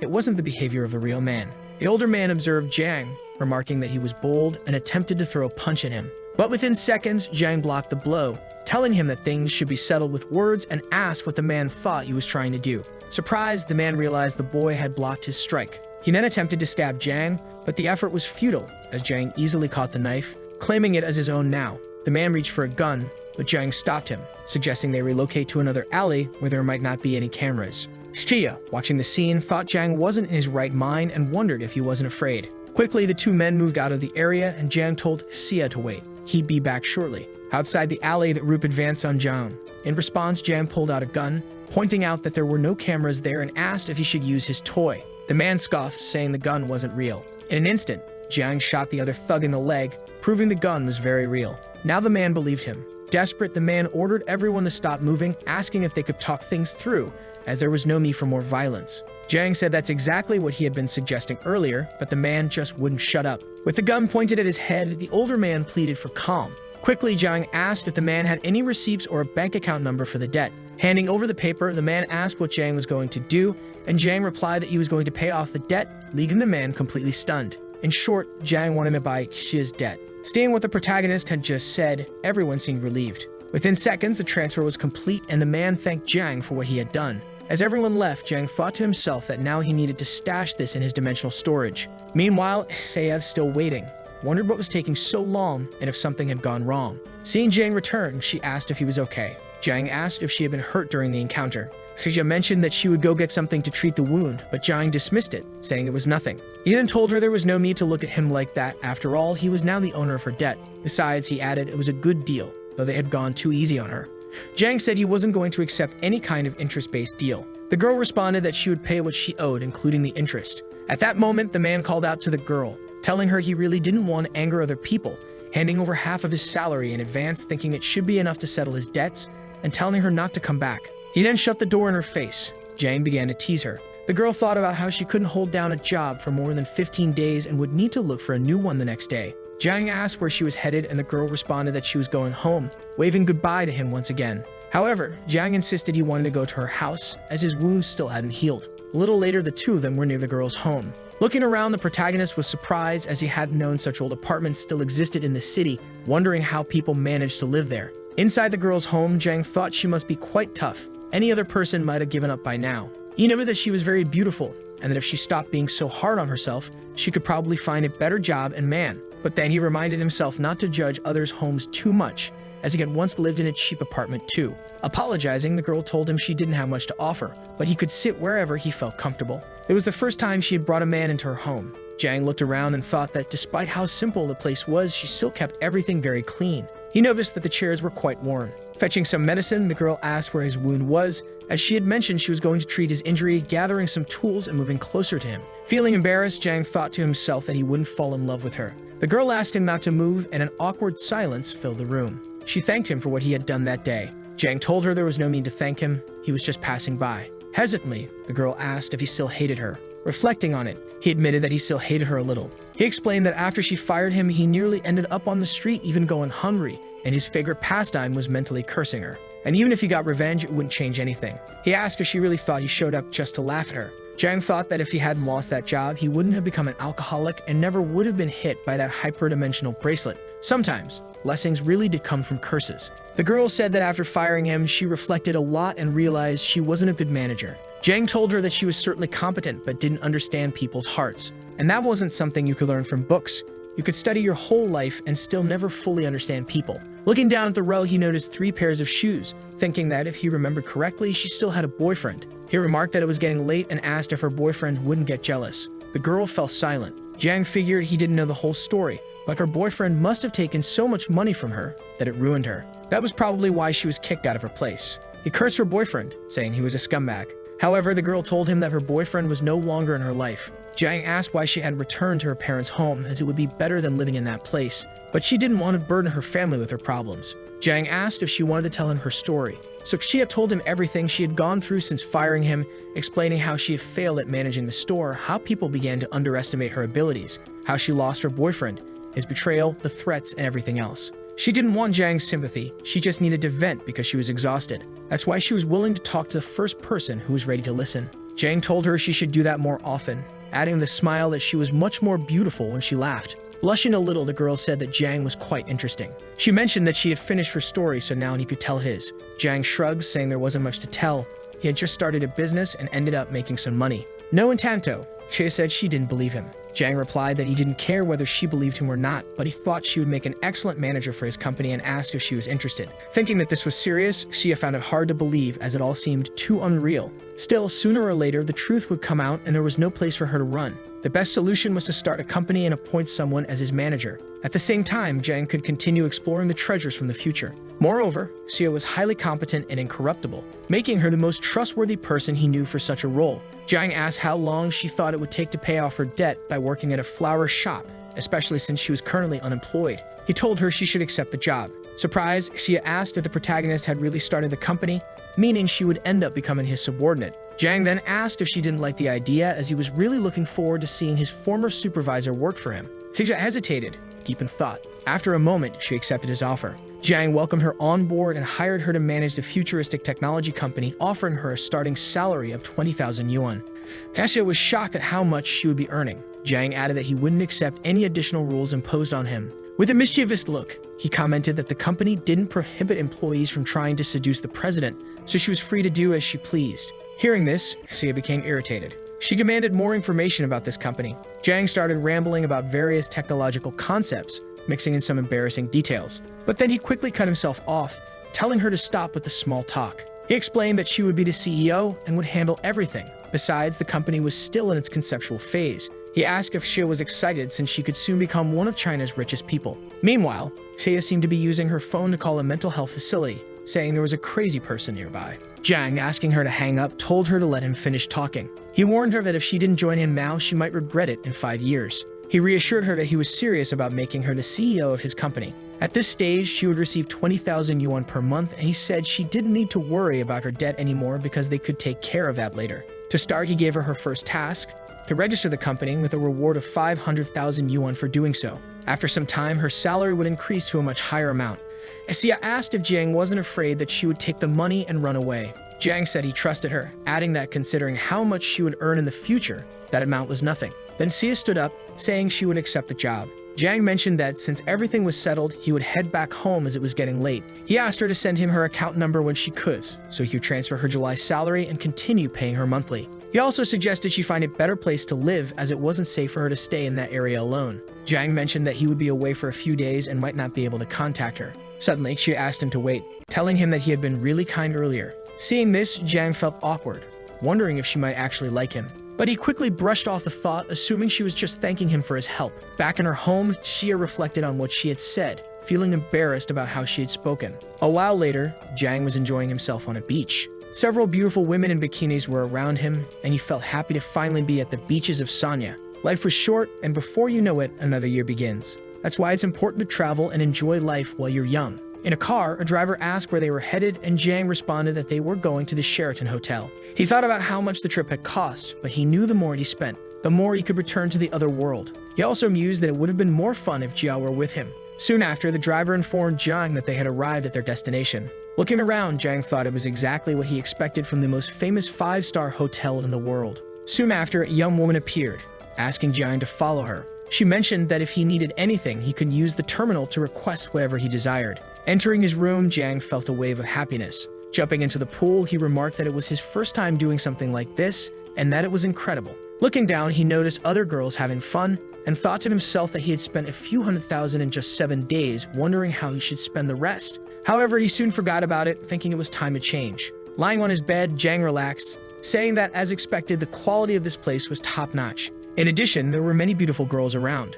and the only thing that could top it off was his bottle of wine. But when he took a sip, he wasn't satisfied, complaining that it was too sour and unpleasant. He finally understood the rich people in movies. Soon after, the protagonist drifted off to sleep. Later, Jiang woke up feeling hungry and decided it was time to go hunt for some good food. As he got dressed and admired himself in the mirror, he was pleased with his appearance. At that moment, a machine notified him that he had received an invitation. Grabbing the paper, he wondered what it was, only to realize it was an invitation from the Prince of Saudi Arabia and his beloved princess for a birthday banquet. A little while later, Jiang was already at the banquet, analyzing the dishes in front of him.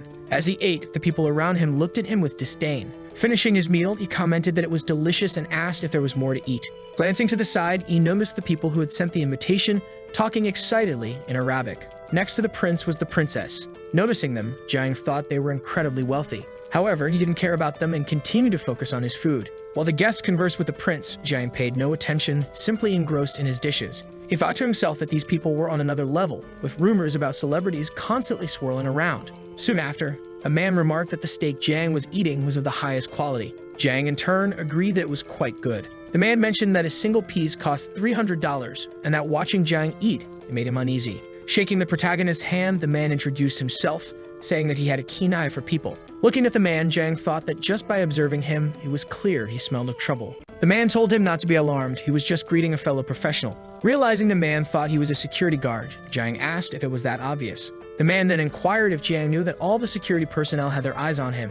Jiang asked why, as he was just a guy on vacation. The man explained that if he weren't in charge of the prince's security, he wouldn't have come to this event. But as soon as he walked into the room, the first thing that caught his eye was a potential problem. Jiang? He hoped Jiang was enjoying the food. Giving a signal to his companions, the man asked them to step back for now because he was keeping an eye on the target. Noticing that the man was still there, Jiang commented that he thought the man would have already gone to meet his mercenaries. The man replied that he had changed his mind, saying Jiang was good at conversation, and asked if he could say the word click in Mandarin. Jiang quickly realized the man was watching him closely, suspecting he would cause trouble. The man began telling a story about his life, but Jiang wasn't interested and continued eating. Meanwhile, the other guests around them began making toasts. At Jiang's table, the man continued talking despite the lack of attention, asking Jiang what he did for a living, as he didn't seem like someone who could afford to stay at a place like this. Jiang casually responded that he earned money to spend it. The man apologized, realizing Jiang didn't like discussing his business, but Jiang shrugged it off and mentioned that he dealt in gold. The man, thinking it must be in South Africa, commented that it sounded like a good opportunity. However, Jiang replied that he did his business in Asia. The man, surprised, noted that Asia wasn't typically known for that and asked how Jiang managed to close deals there. Jiang explained that it wasn't as the man thought. He simply conducted business in the region and was paid in gold. Hearing this, the man seemed skeptical, unsure whether to believe what Jiang had said. Changing the subject, the man once again asked Jiang to say the word click in Mandarin. After some time, Jiang had already eaten all the food, reflecting on the suspicious man who even gave him his card, wondering why he wanted to stay in touch. Meanwhile, a woman approached Jiang, asking if he was alone, as it had been a while since she had seen someone so handsome. Jiang confirmed he was alone and asked how he could help her. The woman then asked if he could accompany her to the beach. Jiang mentioned that it was a coincidence because he really needed some female company at his place. The girl then asked if she could go there, showing how big his property was. Introducing himself as Liu Yao to the green-haired girl, Jiang agreed, and soon after, they went to have some fun at his house. Sometime later, the girl was sleeping in his room.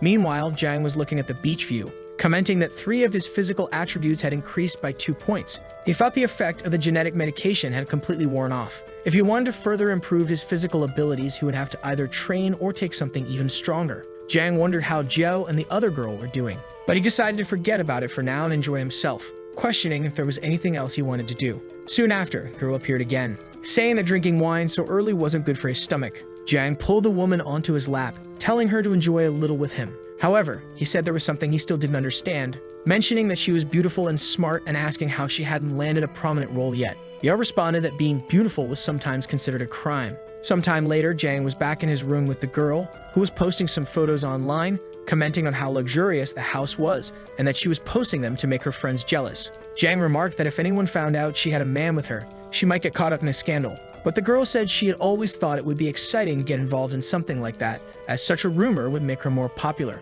Putting that aside, she mentioned she wanted to enjoy herself a little more. Observing the situation, Jiang wondered why he felt like he was being used. The girl, on the other hand, said she wanted to sunbathe and asked Jiang to put sunscreen on her. Irritated, Jiang commented that she had waited until he put on his new clothes to ask for that. While they were enjoying the sun, someone called John. It was the man from earlier, asking if Jiang remembered him.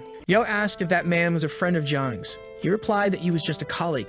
Yo asked if he wanted her to leave, but Jiang said it wasn't necessary, mentioning that he just needed to go to his room and grab his bags because he wouldn't have time to do it later. A while later, Jiang and the man were chatting. Jiang asked if he wasn't the head of security for the Saudi prince and how he managed to find time to chat. The man explained that his ex-boss had overheard their conversation the night before and had become very interested, showing great curiosity about the protagonist and wanting to meet him. Thinking the man wanted to hire him, Jiang said he didn't want to waste his vacation. However, the man clarified that Jiang had misunderstood, mentioning that Mr. Robert was well known for having lots of oil and gold. Hearing this, Jiang became interested and said he would meet this friend. 10 minutes later, Jiang was making his way to the location, and a bodyguard mentioned that the protagonist was arriving. Soon after, the man welcomed Jiang. Jiang said it was a pleasure to meet him, mentioning that he must be Robert, as the other man had spoken highly of him. Sitting down, he commented that Robert was quite impressive. Robert said it was only natural, as they had always maintained good relations with the countries of the East and there were many business opportunities there. He introduced his bodyguard, mentioning that the man from before was a good person, but sometimes got too close to the FBI, so he preferred working with a different partner. Jiang asked if Robert's work was that dangerous, as he had heard from Blues that Robert was well known, and asked if he dealt with oil and gold. The man responded that in addition to those things, sometimes he had to help his clients choose weapons and other materials of that sort. After all, once you get involved in these things, it's hard to avoid being marked by certain people. But his country had strict arms regulations, so it was practically a vacation paradise. It was a pity that the fun wouldn't last long. For instance, soon he would embark for a village in southern Africa. Jiang asked if the man had time to continue the conversation, but the man reassured him not to worry, mentioning that he was very interested in the protagonist's business and asking if there was anything he could help with. He emphasized that Jiang shouldn't misunderstand his intentions. He just happened to overhear the conversation with the other man the previous day. He had always been interested in doing business in East Asia, but all the merchants of that type were still emerging. Jiang in turn asked the man for some examples of what he meant, and the man asked if Jiang's transactions were in gold.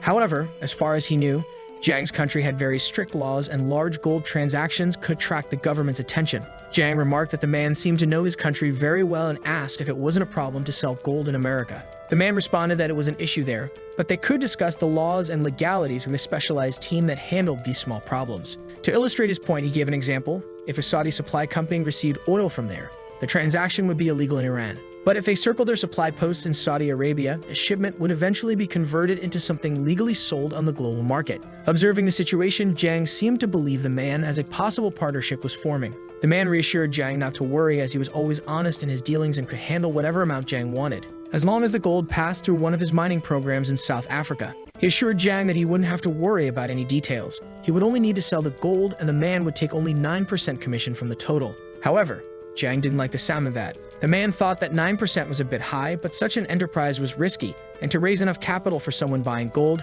he needed a higher value. However, the man quickly reconsidered, thinking he needed to lower that rate. Just as he was about to offer a lower percentage, Jiang quickly accepted the proposal, saying he could guarantee the gold was pure 24 carats. However, Jiang made it clear that the transportation would be the man's responsibility, as he would only bring it into the country, and the payment would be made in dollars locally. Once the gold left his hands, Jiang said he wouldn't be responsible for anything further. Even with all these conditions, the man simply agreed, sealing the deal. He handed Jiang a card, saying that once he secured the shipment, all Jiang had to do was contact him. He also suggested opening a Swiss account to make things easier. Taking the card, Jiang hoped everything would work out. The man asked how much gold Jiang planned to dispose of, as he needed to prepare enough capital. Jiang told him not to rush things and said he would contact him by mid-July. As for the quantity, Jiang mentioned it would be several tons. The man was completely shocked by what he heard. With a 9% commission, if it were 3 tons, he would earn $10 million in commissions, money that could keep him awake at night. This was an opportunity to become extremely wealthy. The man asked the bodyguard what he thought of his Asian friend and if he was trustworthy. The bodyguard replied that he couldn't say for sure, but he could affirm that the protagonist was very dangerous. Performing various maneuvers, the man asked if the protagonist knew Kung Fu. The bodyguard said that Jiang might be a businessman, but he estimated that he wasn't weak. His instincts told him Jiang wasn't a threat with firearms. However, in hand-to-hand combat, the odds would be 50-50. Afterward, the man suggested that since they were in the east, they should stop by Egypt. Outside, Jiang was walking, feeling pleased with how things had turned out. He thought he had found a bed of flowers to rest in and could finally move the large quantity of gold, as he had been increasingly worried about it. His original plan was to divide the gold and sell it in various stores, even though it was a slow and risky method. This auction was the safest he had. Each shipment would contain 1 billion in gold, so he would have to move it after each sale, and now he no longer needed to hold back. because if his foreign friend could really handle everything, the legalization process would be fine. He wondered how difficult it would be to carry gold, as just a little would take up 5 cubic meters.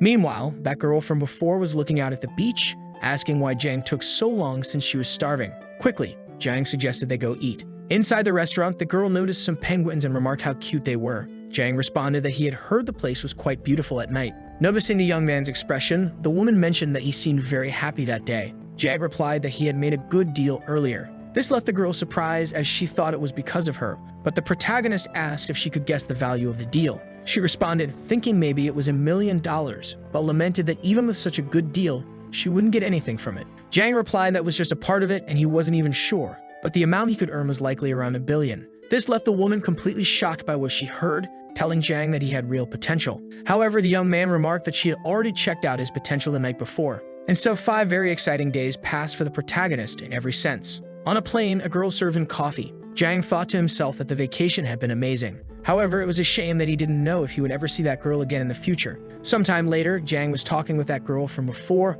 mentioning that he knew the man was away, but he hadn't even been able to answer his calls. Our guy asked her not to get so upset, as he'd take her next time to see the amazing view from that place. Jia replied that the boss needed to show up from time to time, and that afternoon he'd go with her to the factory and the 6th trading house since the paperwork was organized and everything was on track. Seeing her effort, Jang thanked her for all the hard work. He told her that they'd definitely go that afternoon, but putting work aside for a moment, he asked what she wanted, as she could ask for anything. Looking at the menu, the girl seemed overwhelmed by the many options. Jang told her to relax, assuring her he'd pay for whatever she wanted, asking if she had been eating well over the past few days. Soon after, the waitress arrived to take their orders. Noticing the woman's expression, the protagonist asked if something was bothering her. As I replied that the company's situation looked different. Jang asked if people didn't say that every company had unlimited potential in the beginning, to which the girl responded that this only applied to companies with competent cores. She asked if he really knew what advanced technology they would commercialize and whether he remembered advanced algorithms.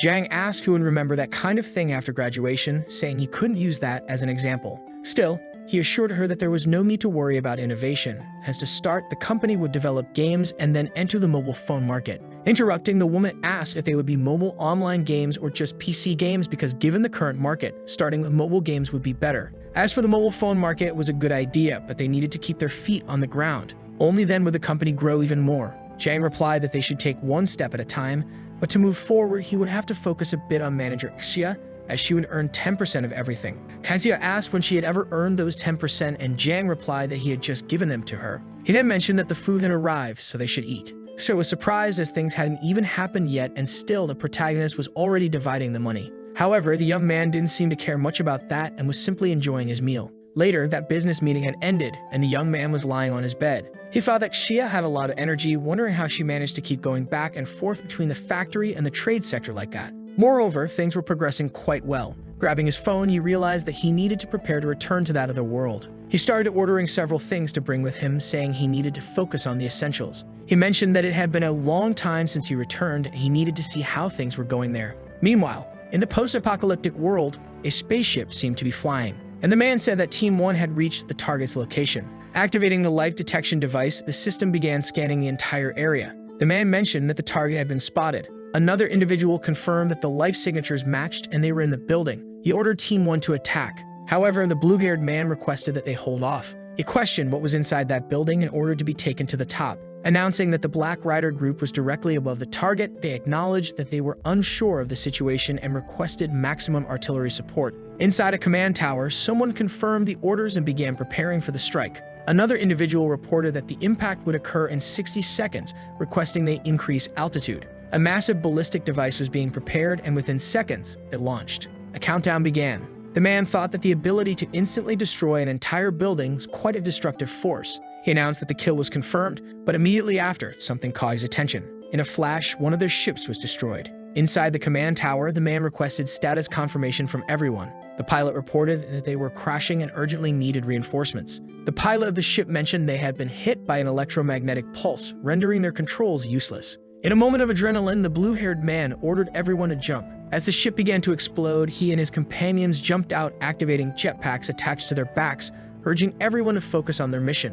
One of the soldiers informed the captain that the electromagnetic pulse had come from that thing, and they had hit a jackpot. The crystal readings were at 90,141. The captain acknowledged this and said they would figure out how to harvest them once everyone was together. One of the subordinates questioned why they had been assigned to this mission, stating that the larger the crystal count, the more dangerous the organism. The man smiled, explaining that when these monsters reach a certain level of mutation, they cease to pose a significant threat. That's why organisms with crystal readings above 90,000 are considered harmless. The radiation continuously causes cellular expansion while consuming energy. So while the swelling makes them stronger, it also weakens them. Suddenly, one of the soldiers noted that something was wrong. A mutant of that extreme level should have attracted scavengers, but there wasn't even a single mutant rat around. Then the mutant began aiming upwards. The captain immediately ordered them to open fire, as it was starting a self-destruct sequence. If it finished charging, they would all die. However, the creature exploded and everyone was vaporized. A woman informed the captain that the entire team had gone offline, and the energy readings from the crystal indicated that the target had split,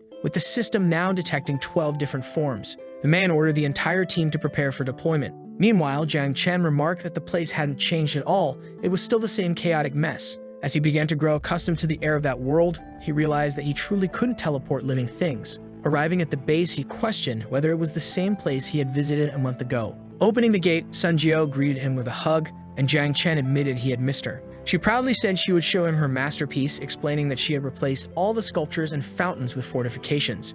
She had also built a watchtower surrounded by barbed wire. Jiang Chen questioned if they could still call it a mansion since she had turned it into a fortress. Sun Jiao explained that the place had been practically unprotected, so she had reinforced it. Jiang suggested she could have left it as it was, but Sun Jiao replied that this was their home. They couldn't continue pretending no one lived there since a survivor might start investigating. The protagonist acknowledged she had done a good job. Then he asked where Yo was, and Sun Jiao mentioned she was locked in her room, working on some upgrades. Entering Yo's room, Jiang found everything in disarray. He sat down to take a look at what Yo had been working on. Despite his level 2 in computing, he couldn't make sense of anything. He approached her bed and tried to grab a book lying on top of her, but Yao suddenly sat up, mumbling in her sleep, then laid back down again. Jiang Chen thinks that girl needed to sleep a little as she deserved it, and that she and Sun Jiao must have caused chaos around those parts. Wondering if they had gone out to look for books in that zombie-infested area and if he should explain the situation to them soon. Then he encounters Sun Jiao wearing a sexy outfit and asks the protagonist to come down there. Jiang Chen, in turn, comments that those black stockings didn't suit her.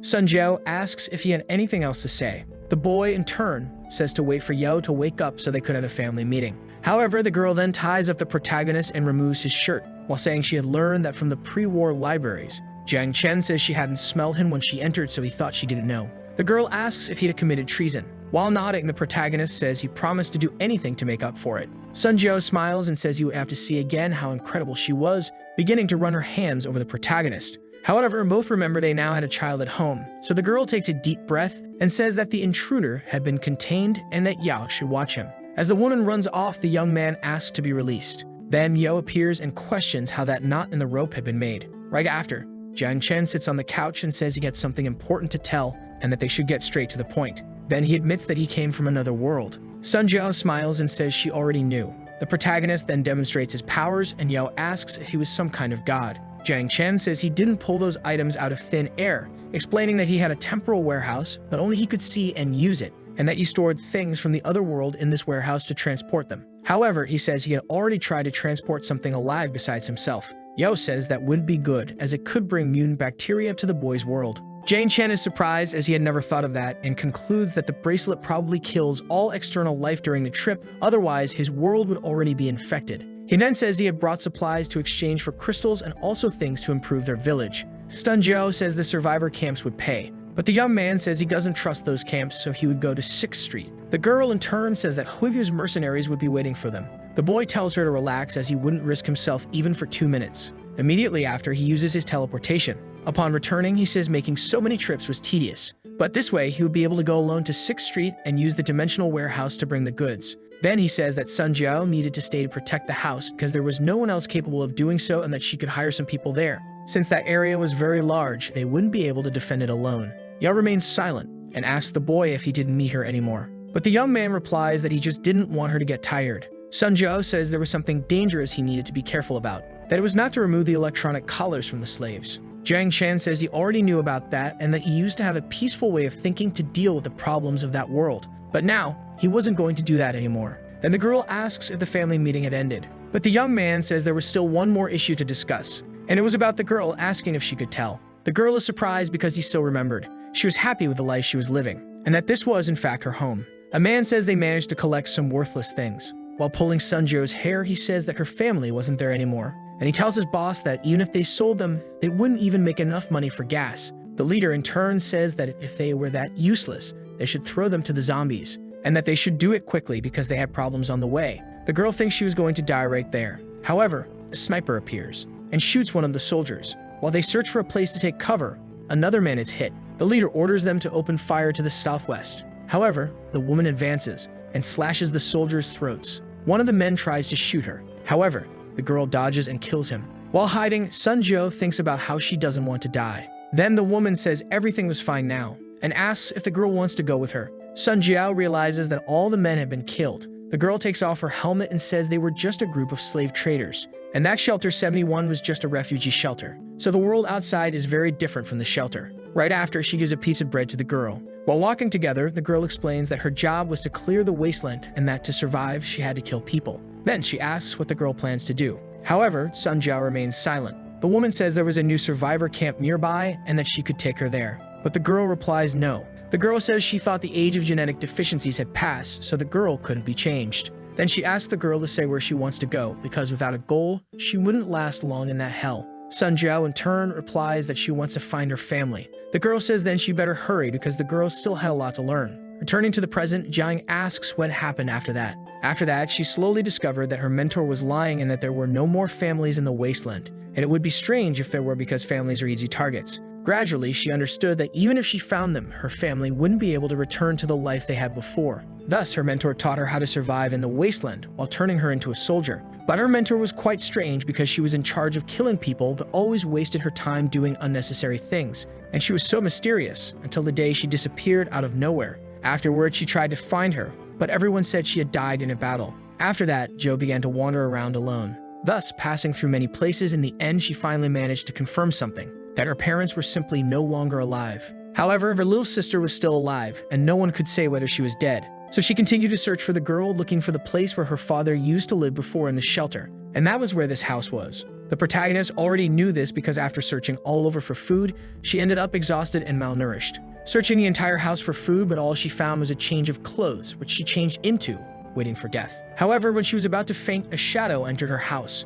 It was simply the protagonist coming in to help her. Jiang, in turn, questions who was calling him a shadow, as he had knocked several times before entering her house. Jiao says that in the end he took everything and had entered without her permission. The protagonist thinks he now understood, and from now on, he would keep an eye out to get information about her little sister. Meanwhile, Yahello asks if she could do something for the little girl. However, she was already very happy, as she already had a family right there in that place. This made the protagonist happy, seeing that it was enough for her. At that moment, he remembers that he needed the little girl's help for something, showing a cell phone to the girl, asking if that was an electronic device, and her tools were beyond that place. Jiao, in turn, asked them to go take care of it, as it would involve all the supplies. Entering the little girl's room, the girl asked them to be careful with the wires. Looking around, Jiang is surprised because that house didn't seem like Jiao's, although now it looked like a mad scientist's lab. Sitting in her chair, the girl asked the protagonist to show the technology from his world. The boy says it wasn't something that incredible, as it was just a regular cell phone. And the girl, not knowing what that was, asks what it could be. Jiang, surprised, asks if Yahello hadn't lived during the pre-war period, as they didn't know what video games were back then. Shortly after, the girl says she seemed to understand what the boy was trying to say. Because in the pre-war era, there were a lot of shooting games, but they were all played in gaming capsules. Conventional games were all projected on a virtual reality engine, and playing while lying down alleviated fatigue and allowed continued playing for a long time. Jiang thinks that it's not that they didn't have mobile games, but that they were already more obsolete than before, wondering if they should give up on mobile games or port them to a VR system. However, that probably wouldn't be possible. Saying that he could research as much as he wanted, but the technology was his. Starting to fiddle with the cell phone, the girl asks what kind of old processor it was, as it used touch on the keyboard, asking if it still had an internal HD and if it was still in gigabytes. A while later, the girl seems to have finished her work, saying that it didn't seem too difficult because if she used too much language, she could get anything on it, but the space was too small. Programming games was one thing, but art, music, and gameplay were areas in which she had no experience. The boy thinks his expectations were too high, but not every programmer is a game designer. Even reducing the hardware requirements, the gameplay would still make a difference. However, soon after, the girl seems to remember something, asking the boy to leave it to her as she promised she would be able to produce it in less than 5 days, leaving the boy surprised at what he had heard, as he thought it would take at least a few months. Yahello says that starting everything from scratch is going to be a little problematic, but she remembered there was a public library nearby. And that's where Joe got reference books, because the library's database has a lot of historical code sources, so mobile games could be found there. Picking the girl up, the protagonist is happy, saying that she was the cutest thing in that world, leaving the girl flustered by what she had heard. As they start to leave the room, the protagonist wishes her good work. Meanwhile, Joe seems to be organizing those supplies, stating that she had finally finished her work. At that moment, the protagonist grabs her from behind, saying that she had done a good job. The girl, in turn, asks why he hadn't come to help, and Jang responds that he didn't know she would move everything so quickly to the basement. Then Joe says that it was food, so she needed to store it as quickly as possible. However, Jang asks her not to worry about that, as they wouldn't die of hunger. Embarrassed, Joe says she had brought a little more gold for him, and it was all outside, so he should go take a look. Our boy says that a lot had happened that day, but it seems someone had forgotten what she had done that morning. Then several unexpected things begin to happen, and the protagonist says she could scream until she lost her voice, as no one would come to save her. A while later, the protagonist is with his sniper, aiming at a zombie. Pulling the trigger, he seems to miss his target, feeling frustrated with what had happened, thinking that he aimed for the head, but only managed to hit the chest. So he should try again and aim a little higher. Thus, he successfully lands a headshot, leaving Zhao surprised by what the protagonist had done. She tells him to keep it up, as he needed to adjust the angle according to the distance, asking him to have some common sense, as at that moment he was using active targets for practice, but if he ever came face to face with a horde of zombies, any mistake could cost him his life. Zhao, while aiming with her sniper, thinks she had assumed that when his body improved, this wouldn't be a problem anymore. Meanwhile, the sun was setting, and Zhao says to stop when night falls, as zombies tend to get more dangerous, and for that reason, they shouldn't provoke them. Analyzing the statistics, she says that out of 120 bullets, there were 60 hits and 29 kills, which was acceptable, saying that the protagonist had passed the test. Therefore, she could already send him to 6th Street, and with that, he would be able to avoid them a bit more, asking the boy to go inside as it was time for dinner. Concerned about it, our boy questions whether he would really be able to do it. Thus, the day passes and we are in another moment. Zhang says he had several things to trade and that what he needed quick access to, he would put in his backpack. The protagonist, in turn, asks him to be quick and careful with it. Zhao, still sleepy from just waking up, asks if the boy was already leaving again, asking him to wait a little, as she would be right back. However, Zhang says he was just going quickly to 6th Street and would be back before she even missed him. Even so, Zhao asked him to wait a little, as the girl had been preparing something for a while. Coming down the stairs, the girl seems to have a backpack in hand, mentioning that it was something she had made for the protagonist. A mini-drone that could be connected to his EP is scanned kilometers of distance. Because of that, it could be a big help for the protagonist, mentioning that she was very sleepy and should go back to sleep. Zhang, watching the little girl lying on the couch, asks if she wasn't afraid of catching a cold. Right after, he covers the girl with a blanket. Then his girlfriend says he should go quickly. A while later, the protagonist seems to have reached his destination. Surprised, as he didn't expect it to be so far, since it had taken him 5 hours to get there. Sometime later, our boy seems to be analyzing everything around a building, saying that it seemed clean around. Meanwhile, several people were lined up heading somewhere, and a blonde-haired man was telling them to stay in line as they were going to have all their EPs ready. Meanwhile, Zhang seems to be analyzing something on his smartphone, thinking that he had managed to get in quickly, and now had to do what he was planning. Approaching a man, he says he wanted a spot in that container, and the man asked him to fill out a form with the container size and have his EP ready, and as soon as he was done, he would bring it to him. After all the bureaucratic process, the man asked the protagonist to follow him, saying that it was a regular cargo and a key with a deposit of 3 crystals.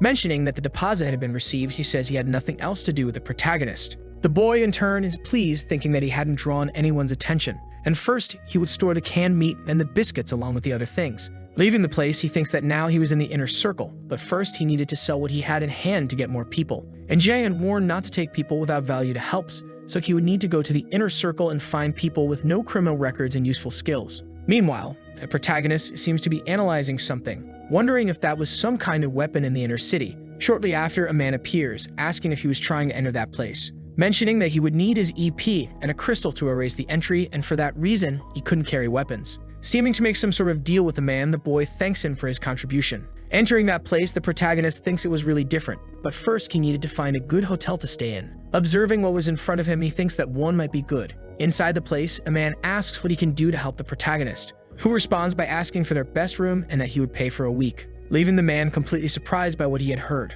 asking if he was sure about it, as he wanted a premium suite for 7 days and was going to pay 70 crystals up front. However, the young man says that's exactly what he wanted.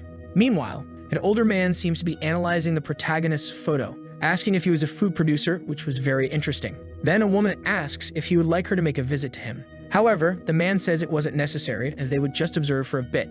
Shortly after, that young man seems to be eating something, thinking it was delicious, though it was already the last one. As he begins eating, the man marvels at it, and his assistant, watching him eat, thinks she wanted to try some as well. A while later, the man had already finished his meal, saying that purchasing in the inner circle in the past few days had been difficult. Even though it cost 60 crystals each, everyone fought hard for it. Even so, it was a shame because even dividing it into 3 meals, it was gone in just one day. Afterward, he looks again at the spreadsheet with the protagonist's name, mentioning that the man seemed familiar for some reason and that he had seen him somewhere before. Meanwhile, Jiang was inside a technological device. As he gets out, he thinks it was amazing, as that nutrient capsule even had a massage function. And that goo was really incredible, as the technology never ceased to amaze him. Now he should see what else was there to play with around the place. Nearby, he notices a ping-pong table with a robot controlling the paddle. Accepting the challenge, he says he would have to teach that robot a lesson with his national championship-level skills from China. However, the young man ends up getting a huge beating, as he lost 11-0, wondering if that was the Stereo 7 HD simulation system, and if it wouldn't be like the pen that Scammer had handed him, as it resembled the black and white TV remote when it was broken. Within seconds, it seems he has been transported to a bustling city, wondering what kind of madness was happening in front of him. Observing the simulated people around, he thinks that device was really incredible, because everything around him seems so real. Changing eras, he realizes it even included the Industrial Revolution, and beyond that, World War II. Thinking he liked that 7D projector of a life capsule, so he would consider finding a way to bring one home. Additionally, that place even had made robots. Imagining the possibility of the otaku public buying that model, as it would be unfair not to have one. But something didn't feel right about that place, as he made sure to pick the most expensive hotel yesterday to catch some big fish. However, the day was almost over already, wondering why nothing had happened yet and if they had forgotten about his last sale of cans. Or perhaps it was the possibility of making first contact. Shortly after, someone knocks on his door and the protagonist quickly says he's on his way. And then it is revealed that it was the man from before, the one who had been looking at the protagonist's spreadsheet. The boy, now dressed, asks who the young man could be. He responds that his name is Zhao Chen, and that was his secretary named Su. Inside his quarters, the protagonist asks them to take a seat. Sitting down in his chair, the man apologizes for disturbing him, and at the same moment, he seems surprised by what he saw in front of him, because the protagonist was eating several oranges from a jar, wondering how long it had been since he had seen a real fruit. The other girl once again thinks she wanted to taste it, even if it was just one. Jiang, in turn, asks if they hadn't noticed or if they were pretending. Jiang mentions that it seems Zhao had already done some research on him, and the man says that with the detailed registration Jiang had made, it was almost impossible not to look him up. However, our boy asks to leave that aside, as they should eat some fruit first. Those were canned fruits, a specialty of his company, and he confessed that he had a weakness for oranges, so he decided to bring some and hope they would like them, leaving the man completely surprised that he had brought all that to serve them. In disbelief, the secretary asks if they could really eat that, and the protagonist replies that they had just been opened and were specially prepared for them. Realizing the situation, the man thinks that his hand wouldn't stop trembling. As he begins to eat, he thinks it tasted very good, and the juice was spraying through his mouth as if his body were melting. However, at the same moment, he quickly regains his composure. Jiang, noticing how much they enjoyed the food, thinks that he can now relax a little more. He asks what they thought of the fruit. The man responds that they were very tasty. Although 6th Street is capable of producing some fruits, the quantity is extremely low. It is difficult to cultivate fruits, not only because of the radiation, but also due to their particularities. Only a few can be consumed, while the rest would lose their nutrients. Jiang then says that's exactly why he's there. And the man assumes that the canned goods that appeared at the exchange house were likely the protagonist's doing. So he should inform him that he was also somewhat close to being a trader from 6th Street. Our boy mentions that those canned goods were sold at the exchange house for 50 crystals each, but he heard they sold them for 60. Summarizing all of this, Jiang was hoping to make some kind of deal with that organization. However, Jiang says he was also thinking about the possibility of negotiating with them numerous times. Then the young man says he would reintroduce himself, stating his name was Zhao Chen, from the 10th seat of the committee and president of a group called Zhao. And on behalf of his group, he would like to invite Jiang's company to 6th Street to discuss a potential partnership. Jiang, introducing himself, says he was right when they said he would find his trade partner by going to that place. The man, surprised, asks if the boy had a stable source of resources. However, the young man asks him to calm down, requesting they sit down to discuss the details. Sometime later, our protagonist seems to be shooting at targets with a rifle, putting into practice what Joe had taught him. Zhao asks what he thought of the rifles as they were produced there on 6th Street. Jiang mentions that they were already more stable than his own weapons, asking for 40 similar ones and several types of grenades to be added. Shortly after, the secretary hands over the trade specifications, asking Jiang to take a look. While he reviews the agreement, Zhao mentions that the protagonist had seen how good their weapons were. The secretary says she would like to check his registration data to ensure there were no issues, and her president would inform him about potential population problems along with the weapons deal. Then Zhao invites the boy to visit his weapons factory. Inside, Zhang thinks that being a council member wasn't a small deal, as not just anyone could own a factory of that size. The secretary explains that it was their main production line responsible for manufacturing weapons and ammunition. Looking up, Zhang asks what that was. The director responds that they were drones capable of carrying up to 50 kilograms, equipped with a self-destruct function. He asks the boy to take a look at them. Surprised, Zhang thinks he should put on his sunglasses. Then Zhao says that was their weapons testing field. At that moment, the device is activated. However, the man in the area didn't suffer a scratch. Zhang, impressed, asks if the man would give him some of those. Zhao mentions that they had produced only a few and 6th Street was updating its weapons to the point of revising them again. He suggests they continue, mentioning that this was the assembly and verification workshop for the robots. Zhang thinks it was the first time he got a good look at futuristic weapons. He wonders how strong the monsters in that world were. Then the director calls the protagonist, saying he knew that Zhang worked in the field and therefore often faced many dangers. He offers him a nitrogen armor as a gift. The nitrogen would be pushed into its atomic vortex, causing an explosion of high-pressure circulation. Meanwhile, in that room, a man seems to use a barrier. Successfully, he manages to block the shot. Zhao says that with that energy and protection, he could withstand up to 4 weapons from their simulation. Zhang, surprised, thinks that was practically an energy shield. The man then asks if the boy was satisfied with what he saw. He responds that he was, but asks if that device had any limitations. The man responds that it had very few, as it only consumed a lot of energy and had overheating issues.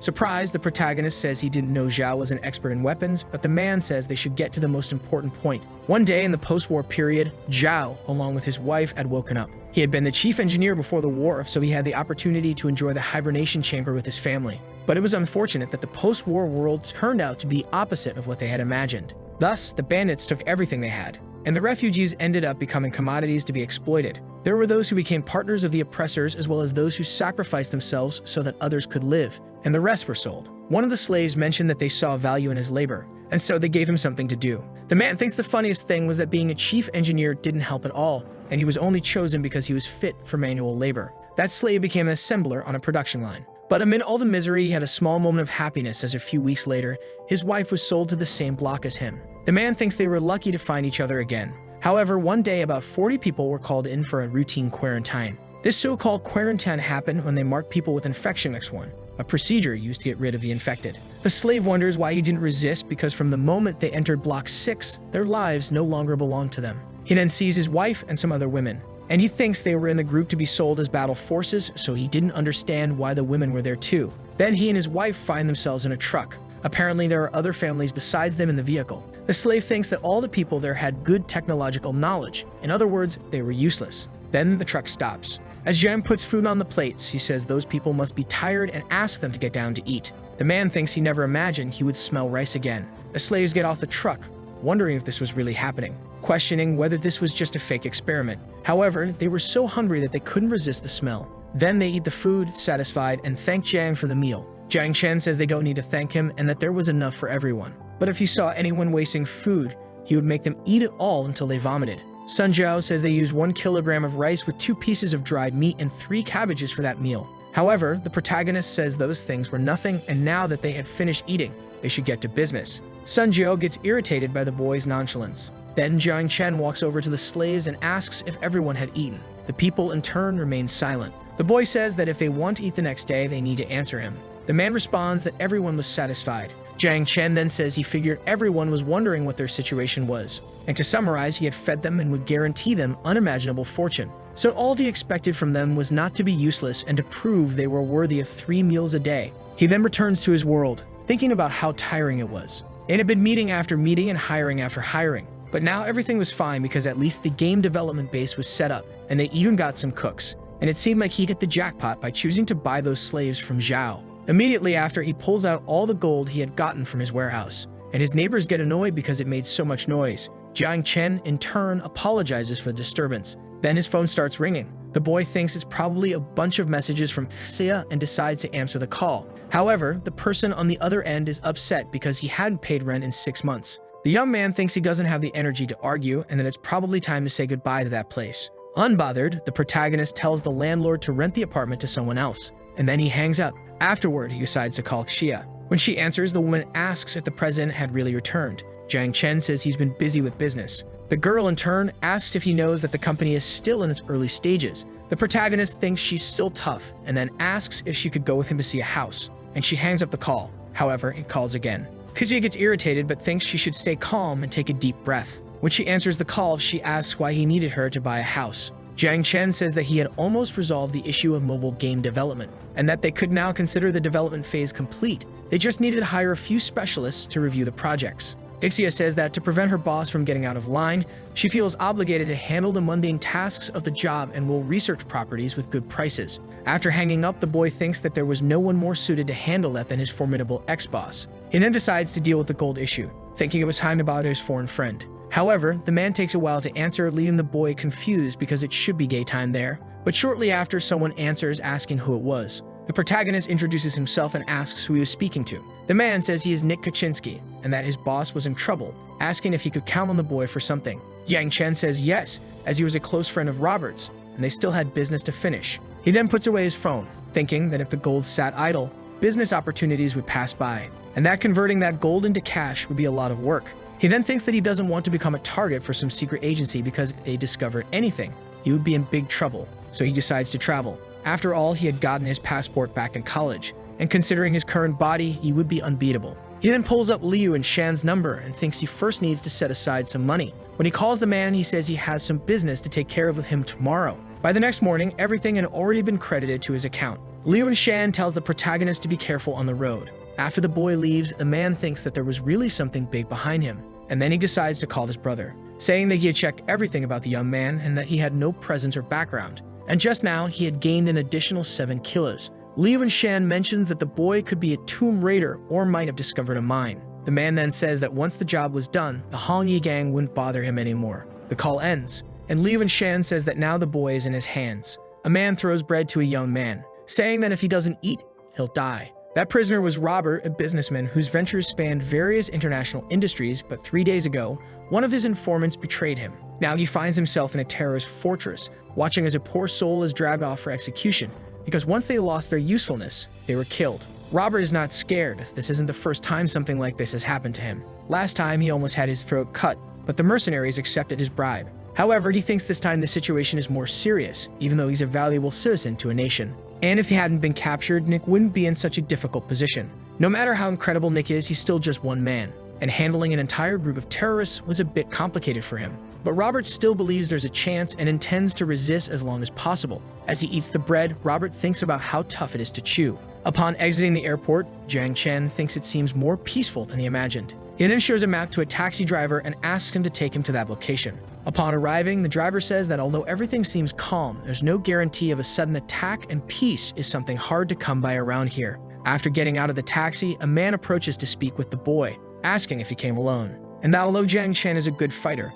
it's going to be tough with just the two of them. The protagonist then asks if Nick had any leads about his boss. As they get into a car, the man says that he already knows the location, and the boy asks if they have prepared some weapons. Nick responds that they're in the back of the vehicle and asks if the young man needs anything. However, Jiang Chen says he's already prepared, and then they head off to the location. When they arrive, the man tells the boy to be careful not to alert anyone, and that he should prepare for battle. Nick then thinks that the young man seemed far too nonchalant and wonders if he would become a deadweight. Jiang Chen says that the people in that area seem quite sensitive to war. The man asks if the protagonist will really be okay, and mentions that his Chinese kung fu wouldn't be of much use in this situation. Jiang Chen thinks he should give a demonstration of what he can do for the man. He then uses his warehouse and pulls out a weapon from it. Nick is confused as he couldn't believe he hadn't noticed the weapon Jiang was carrying. The boy then walks toward the building and says the man already had his goal, so he didn't need to worry about him. He then grabs a drone that had been made by Yao. After launching the drone, it quickly disappears into the air. Jiang Chen activates the visor on the device and says he will take a look at the total number of people.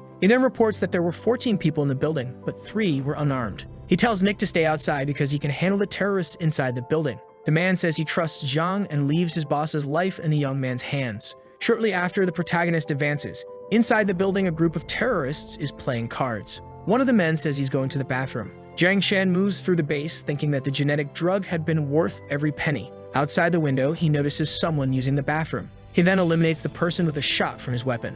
One of the terrorists thinks his companion is taking too long to return. He tells the other men he's going to check on him. He knocks on the bathroom door and asks if the man is okay. However, the protagonist shoots him while hanging from the ceiling. Jang thinks there are still 3 more to kill on that floor. One of the terrorists playing cards says that if they call him a loser again, he'll blow everyone's brains out at the table. But Jiang Chen appears and says he'll do it himself. Before the men can react, they are all killed. On the lower floor, the remaining terrorists hear the gunfire. They start heading upstairs. The protagonist takes a deep breath and shoots one of the men. The rest decide to focus their shots on the spot where the boy is. At that same moment, in the basement, Robert hears the gunfire. He wonders if someone has come to rescue the hostages. A terrorist tells Robert's guard that he should watch over the prisoners because they are going out to provide backup. The guard thinks that he has a bad feeling about this. Jiang Chen then descends the stairs and says everyone can come at him.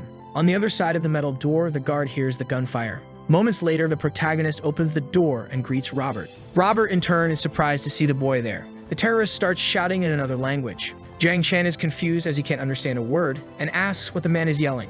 Robert translates that the terrorist is telling the young man to drop his weapon or he'll kill a hostage. The protagonist thinks that if the man was going to make a threat, he should have chosen a more appropriate hostage, because Jiang wasn't there to save that person, but now his life was in the protagonist's hands. Jiang then raises his hands and drops his weapon. The terrorist seizes the opportunity and shoots at the boy. As he approaches Jiang, he wonders if the boy is dead. However, Jiang Chen shoots the man. Robert hugs the young man and thanks him for coming to rescue him, saying it seemed like his Chinese kung fu really helped him dodge bullets. But the protagonist thinks he only managed to block the bullets thanks to his 10-second shield. He had faked his fall, waiting for a chance to shoot when the terrorist let go of the hostage. The boy says they need to go because Nick is waiting for them. Shortly after, Nick contacts them and tells them to get out quickly because the terrorists had called for reinforcements. But no one was at the evacuation point, so they could head up and get into the car. Nick says he has to cut the conversation short because the reinforcements are arriving. While escaping, Robert asks what they will do if they encounter more enemies. Jiang Chen pulls him into an alley because he had seen the men through his drone. Meanwhile, Nick is wounded by gunfire. He receives information that the protagonist and Robert are already in the car, but he says he's surrounded and tells them to flee without him. Jiang Chen, in turn, tells Nick to head into an alley at 6 o'clock. Nick thinks the enemy fire is too intense, but he decides to take the risk. The protagonist uses his drone to guide Nick through the escape route. Upon reaching the vehicle, Nick says he didn't think he'd make it out alive. But Jiang Chen says they aren't out of the woods yet, as the terrorists have blocked nearly all the roads. Robert suggests heading toward the desert to see if they can reach a safe city. As he drives, the man says they have enough gas to cross the desert and circle to the north. The protagonist thinks that the place they're heading could also be terrorist territory, and that had he known it would be this problematic, he wouldn't have accepted the mission, but now he would see it through to the end. Besides, he was taking the opportunity to test his equipment. What surprised the boy the most was that he no longer felt anything when killing another human being. Shortly after, the car breaks down. Nick says the engine has overheated. Jiang Chen wonders how they can be so unlucky. Then a vehicle approaches the group. Robert begins to speak, telling everyone to lower their weapons because they're saved. As the man approaches the truck, Jiang Chen says the people appear to be refugees. When Robert returns, he says the driver agreed to take them along on his journey. Inside the truck, the protagonist tells Nick that his boss really got along with the refugees. However, the boy notices that the man has fallen asleep. Jiang Chen feels uncomfortable because everyone in the truck is staring at him. Soon after, they all stop for lunch. The boy eats a biscuit he pulled from his dimensional storage, but it still doesn't feel real, because 6 months ago he was just another person in a job queue, and now he was in the middle of the desert. He then notices a girl staring at him as he eats. He approaches and introduces himself to her. She introduces herself as Aisha. Jiang Chen follows the customs of her people and sits down properly. He then gives her a packet of biscuits. Aisha eats the food quickly, but cherishes each bite. The protagonist thinks it seems like she hadn't eaten in a long time. He then asks if she had decided what she would do when they reach the next city. The girl says she's heading to a refugee camp to receive some humanitarian aid and then see if anyone is willing to buy her. The boy decides that this is the time to stay silent. The next day, Robert tells the driver that he could hire him and that he doesn't need to worry about his visa because he has a pass with the Congress. But then the truck comes under attack. Jiang Chen prevents Aisha from falling out of the vehicle. A group of men get out of their cars. They pull Robert out of the truck, saying to take him as a hostage. One of the men orders them to search the area. Aisha tells Jiang that those terrorists are slave traders. She explains that they live in the desert, raiding villages. The women become slaves, and the men either join them or are killed. The girl says that if possible, she'd like to at least keep her chastity, and asks if the boy could give her one of the bullets from his gun. However, Jiang Chen says he won't do that. Aisha is surprised, saying she prays for his success. One of the men shoots into the air, saying that the harvest would be good. As they try to open the truck, Nick and Jiang Chen break their necks. The boy says he's going to save Robert. He then grabs one of the fallen men's guns and shoots at the bandits. As they resist, the men shoot back at the boy. However, he activates his 10-second shield. One of the terrorists says to grab Robert to use him as a hostage, but Robert manages to grab one of the guns, and he shoots one of the bandits. Before the terrorists can do anything, Jiang Chen knocks out the last of them. Nick asks if his boss is okay, and Robert responds that he has a backache. Then Robert asks what they're going to do next, and he replies that they'll have to walk the rest of the way. The protagonist asks what they'll do about the refugees. The men stare at him, unable to protect themselves, while the boy is thinking about the refugees. Robert says that once they reach the next city, they'll be free. And as for the humanitarians, it should leave them behind because it's not their concern. And that with the fuel they have, they can get close to the safe zone, so they can warn the refugees of the dangers. But if they take them, they'll become targets too. The rest of the journey was quite peaceful. No terrorist group appeared, nor was there even a sandstorm. But now they had an extra passenger. Robert explained the situation to all the refugees, and Jiang Chen said they should get going.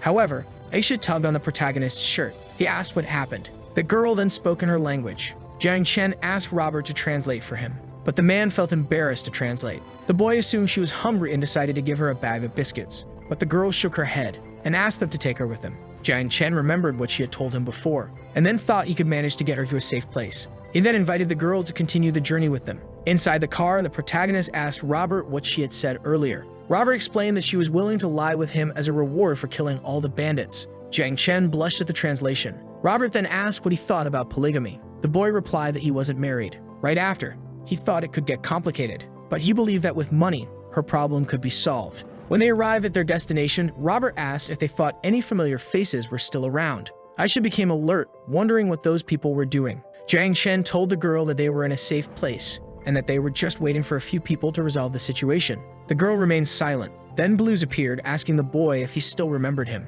Jiang Chen was surprised to see him there as well.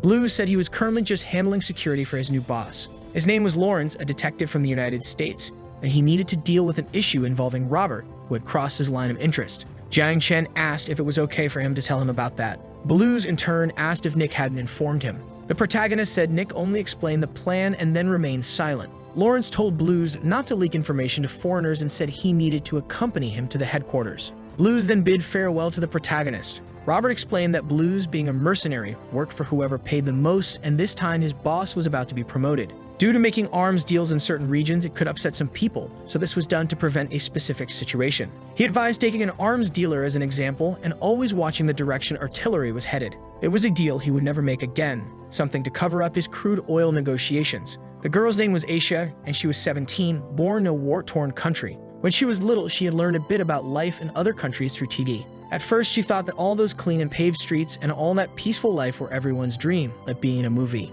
However, she soon discovered that her life could also be a movie, but in those films where peaceful civilians died to satisfy the thirst for violence. Her parents always refused to meet the demands of those demons and were soon killed. Like the rest of the people, she ended up becoming an exile, wandering to escape the war and trying to survive, until the protagonist appeared to help her. Taking down the demons who committed evil, he saved her from a miserable and humiliating death. Jiang never rejected her, even though she had been dirty for quite some time. He simply took her in. For that reason, at that moment, she felt it was time to repay the favor he had done for her. Seeing that he was covered in sweat, she mentioned that she would clean him up. With a certain lump under his blanket, the protagonist was apparently dreaming. And at that moment, he grabbed the girl's hand, pulling her close. The girl found herself wrapped in the protagonist's arms, thinking that this would be the greatest grace ever granted in her life. There was Jiang, and at that very moment, he was returning to China. Next to him was that girl from before. Nervous, the protagonist thought he had broken into a cold sweat. The girl, when she woke up, said the first thing she was going to do was learn to speak Mandarin. Meanwhile, a group of cars seemed to approach the protagonist. Feeling pleased, he thought they had reunited again, and he needed to thank his boss for helping him get a passport for Aisha. He asked who the young man in the back seat was. The man responded that it was Mr. Zhang, who was in charge of transportation and temporarily responsible for his security. Then the young man introduced himself, saying his name was Zhang, and he was responsible for trade in the city of Wangai. His boss made a deal with the American Robert. As he observed the protagonist, Zhang noticed that the man was talking to him non-stop. It was the longest conversation he had ever witnessed with that man, as he was usually focused on guarding Robert's most important assets. Although he had said he was there to look after him, Zhang realized he was supervising the deal instead. This meant he was merely someone overseeing shipments with international escort. Saying that the goods were there, the protagonist asked them to follow him. However, Zhang says he'll wait outside because Nick will handle everything. His people were also there to manage the transportation. Entering the place, the other man looks surprised. He says he thought that warehouse was just a meeting point, questioning if Jiang had really left everything in that place. Jiang explains that he did that just to avoid attracting thieves' attention, so they should get inside quickly. Pulling back the cloths, several gold bars are revealed. The group is left astonished by the sheer amount, but that wasn't all. Jiang says there's much more behind. Jiang reflects that he understood their reaction because when he saw Joe fill a pool with gold to the brim, he was equally shocked. The man, in turn, asks why the others are standing still, telling them to start working immediately. Sometime later, the man seems to finish evaluating all the gold. He mentions that the total comes to $500 million, and as soon as he confirms the payment,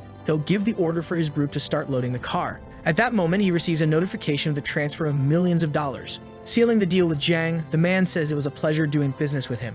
Then he leaves along with his henchmen. Meanwhile, the protagonist is completely astonished by the amount of money now in his account. However, to him, it still wasn't much. Recalling a flashback where he mentioned that it was probably the last shipment of gold, and once it was over, he would need to shift to another business. The other man had asked what industry he planned to move into. Jiang responded that it would be the tech world. In the present, he thinks it's still not enough as 350 million isn't even a third of what future technologies will be worth. At that moment, he receives a phone call. Apparently, it's Xia, who sounds very worried, telling the protagonist to hurry over. An hour and a half later, Jiang arrives at her apartment. She says the boy finally returned and asks if he remembers the USB she had sent. Saying he remembers, Jiang asks if there was any problem with the game. However, Xia says there was nothing wrong, because the person who developed the game was simply a genius. Everything was in order, and they could even create an online game that could be a masterpiece in gaming history. But it was the protagonist's company, and even though she was in charge of almost all the work, there were still many formalities and documents that needed his signature. However, Jiang is always out every day, leaving her alone to handle security.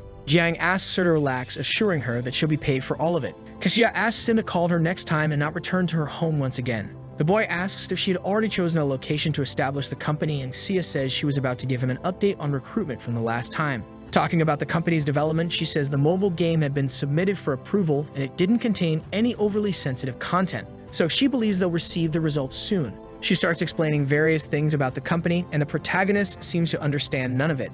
Xia says that if they don't hurry to make a profit with employees' salaries and equipment purchases, the company will certainly go bankrupt. However, Jiang doesn't seem to care much, thinking that his manager had no idea about his resources because with his economic power, the company couldn't fail even if it tried. Xia says she's not joking because it's his company on the line. Noticing how dedicated she was, Jiang suggests making a capital injection. Xia says that probably wouldn't work and asks how much the president was planning to inject. He responds that 10 million should be enough. However, noticing the girl's silence, he raises the amount and asks if 100 million would suffice. Then Xia says she was serious about what she said. Jiang responds that he was serious too, and that tomorrow they go together to the industrial sector to handle all the paperwork. However, she seems hesitant. She asks if he has a lot of money and why he's able to finance a company. Observing her, the protagonist wonders if she's trying to win him over. Meanwhile, in the futuristic world, a ship crashes into a building. The young man's name was Chu, and he had lost contact with the captain during a routine collection of a large crystal source.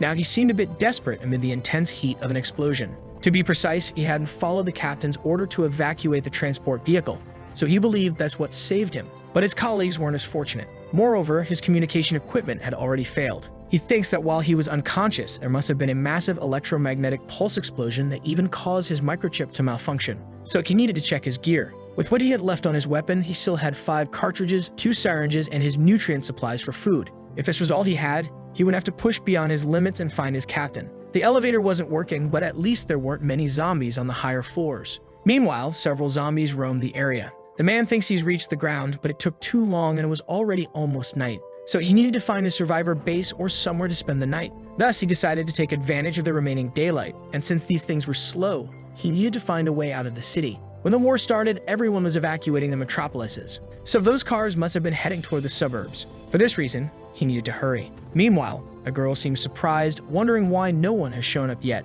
It was getting dark and she needed to hold out a little longer. Then that man from before appears, noticing a girl trapped somewhere. While hiding, the girl calls for help. Seeing her, the man wonders who had done that to her. He couldn't leave her there, but he needed to be very cautious. As he whispers, he tells her not to worry because he's there to save her. He reassures her that everything will be fine. As soon as he unties her, the girl hugs him, and with a malicious smile, she thanks him. However, at that moment, 2 armed men appear. They immediately point a gun at his head. It was the green-haired guy from long ago saying that he was the first fool of the month to take the bait. The other girl, with a knife to her neck, apologizes for what she did. So for trying to save someone, Pores ended up falling into a trap and was captured by a group of bandits. Inside a hideout, one of the thugs says they checked the man, and he was the first big catch they'd had in a while. because he had lots of good items and equipment on him.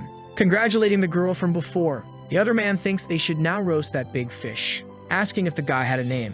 Responding that his name was Chu, the other man asks where he came from. Chu replies that he was from the city of Liuding from the Air Force. Thinking the man might be trying to trick him, he asks where his aircraft is. Chu responds that it simply crashed near a building. The man asks if Chu is still acting all cocky, and Chu asks if he's interested in his equipment, and since he's gotten it, maybe he should let him go. However, the man orders them to take him away. Looking to the side, Chu notices the girl from before and thinks her previous owner was a fool. And his boss took his time catching that fish, and in the end, the guy died and left behind a poor position as a messenger. But luckily, he took the bait so they could keep his stuff. Meanwhile, back where the protagonist is, Shia asks if he's trying to win her over. The protagonist simply asks what she's talking about. Shia thinks that from the beginning, it seems suspicious, like he wanted to start a company, but she had convinced herself it was just her imagination until now. A company is built to generate profit, but since he managed to gather 100 million in less than a year, she questions why he'd start one and take such a big risk, wondering why the boy had started to like her. And on top of that,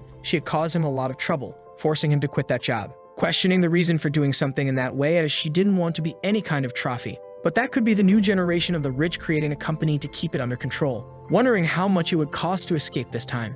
Thus, she could be deceived again. And the boy quickly says that 100 billion would only be a fraction of what the company would be worth in the future, stating that she was right to have made a lot of money. Questioning if he looked like a greedy person to her, finding it amusing to leave money locked up in a bank. But that wasn't what the boy wanted. And if the girl thought he was doing it for her, she was right. It takes a business genius to establish a company that doesn't need the boss's intervention besides having employees who work hard. Touching on that subject, with 100 million, he could make her life even more incredible. Observing the girl, he realizes that she was still silent, wondering if that would be a problem and thinking that bosses aren't usually as nice as employees. At the same moment, the girl stands up, apparently asking the boy to leave her house, mentioning that it was late and they had a lot to do the next day, so he shouldn't forget what she had pointed out. Leaving the place, Zhang thinks that girl had a lot of self-esteem. The next day, that same girl seems to be eating something. Zhang thinks that for her, it must be quite difficult, so he should get a house and solve that problem soon. But first, he needs to send a message to Xia, then he would drop Aisha off at her Chinese class. Looking at a specific building, he wonders if that was the place where he would train the girl. Dropping her off at the place, Aisha says goodbye to the protagonist, and the boy responds that when her class is over, he would pick her up, thinking that after that, he needed to go to the commercial district. Getting into a car, the boy asks the driver to go to the Commerce Bank on a specific street. Greeting him, Shia asks if by any chance he had slept well, and the boy thinks she wouldn't answer that question.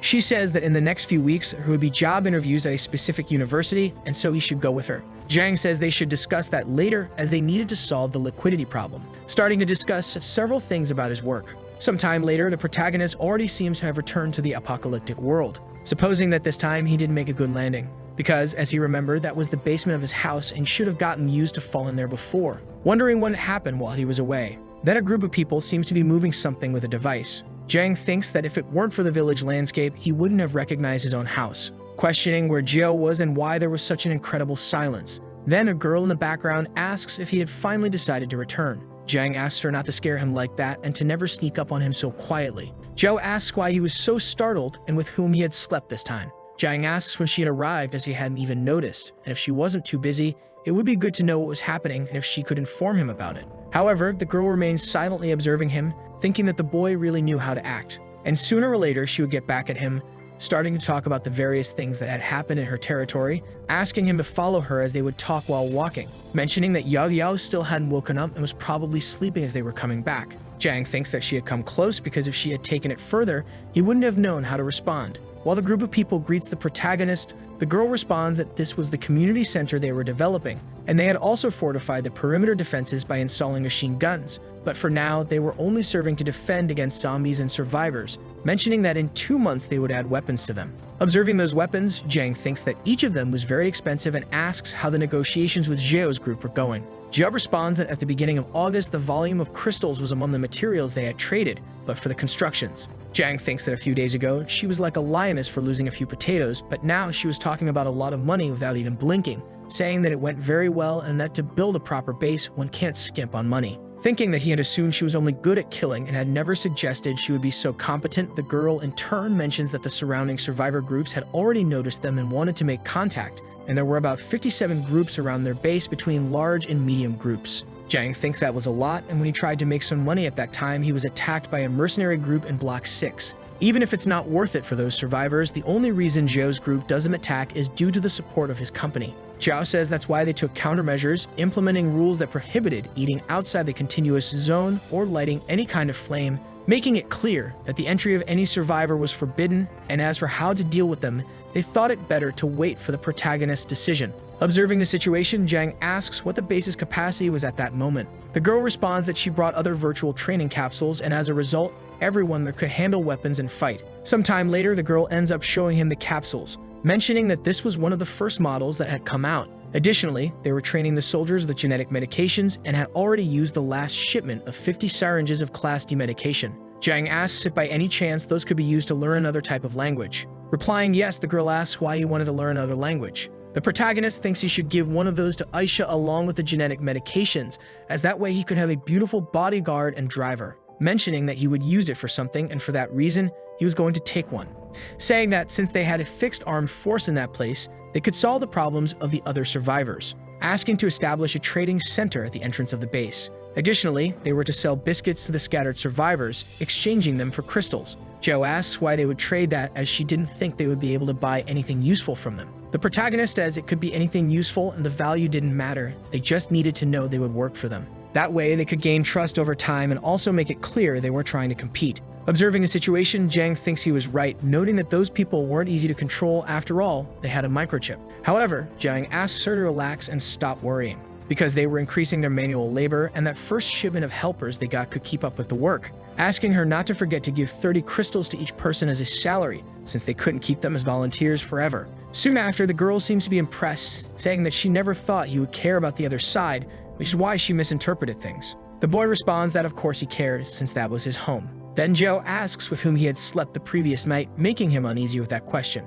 Shortly after, the girl seems to open a capsule, throwing the boy inside it, mentioning that since he had gone silent again, she would have to ask his big guy. Sometime later, a young man seems to be analyzing something. Looking around, Zhang thinks that this was the back-end development lab. The boy, on the other hand, is surprised as the young man was so focused that he hadn't even noticed his presence. Looking down, he notices the 2 cell phones he had brought earlier for Yahello. Shortly after, the young man notices the protagonist, feeling happy because his boss had finally returned, saying that he had checked several times for Mrs. Sun, who had made him look for the bug countless times before showing it to the protagonist. Zhang mentions that she had been very busy and for that reason, she couldn't be at the base. He asks how it all turned out. Grabbing the cell phone, the man asks if he would like to take a look. Observing the cell phone, the protagonist thinks the man really worked hard on it and that there was no problem. Not to mention that very high-tech screen, which looked amazing. At that moment, on the cell phone screen, a sort of NPC appears, introducing itself as his assistant. Surprised, Zhang wonders what that was. And when he goes to access the cell phone, that thing simply follows him everywhere.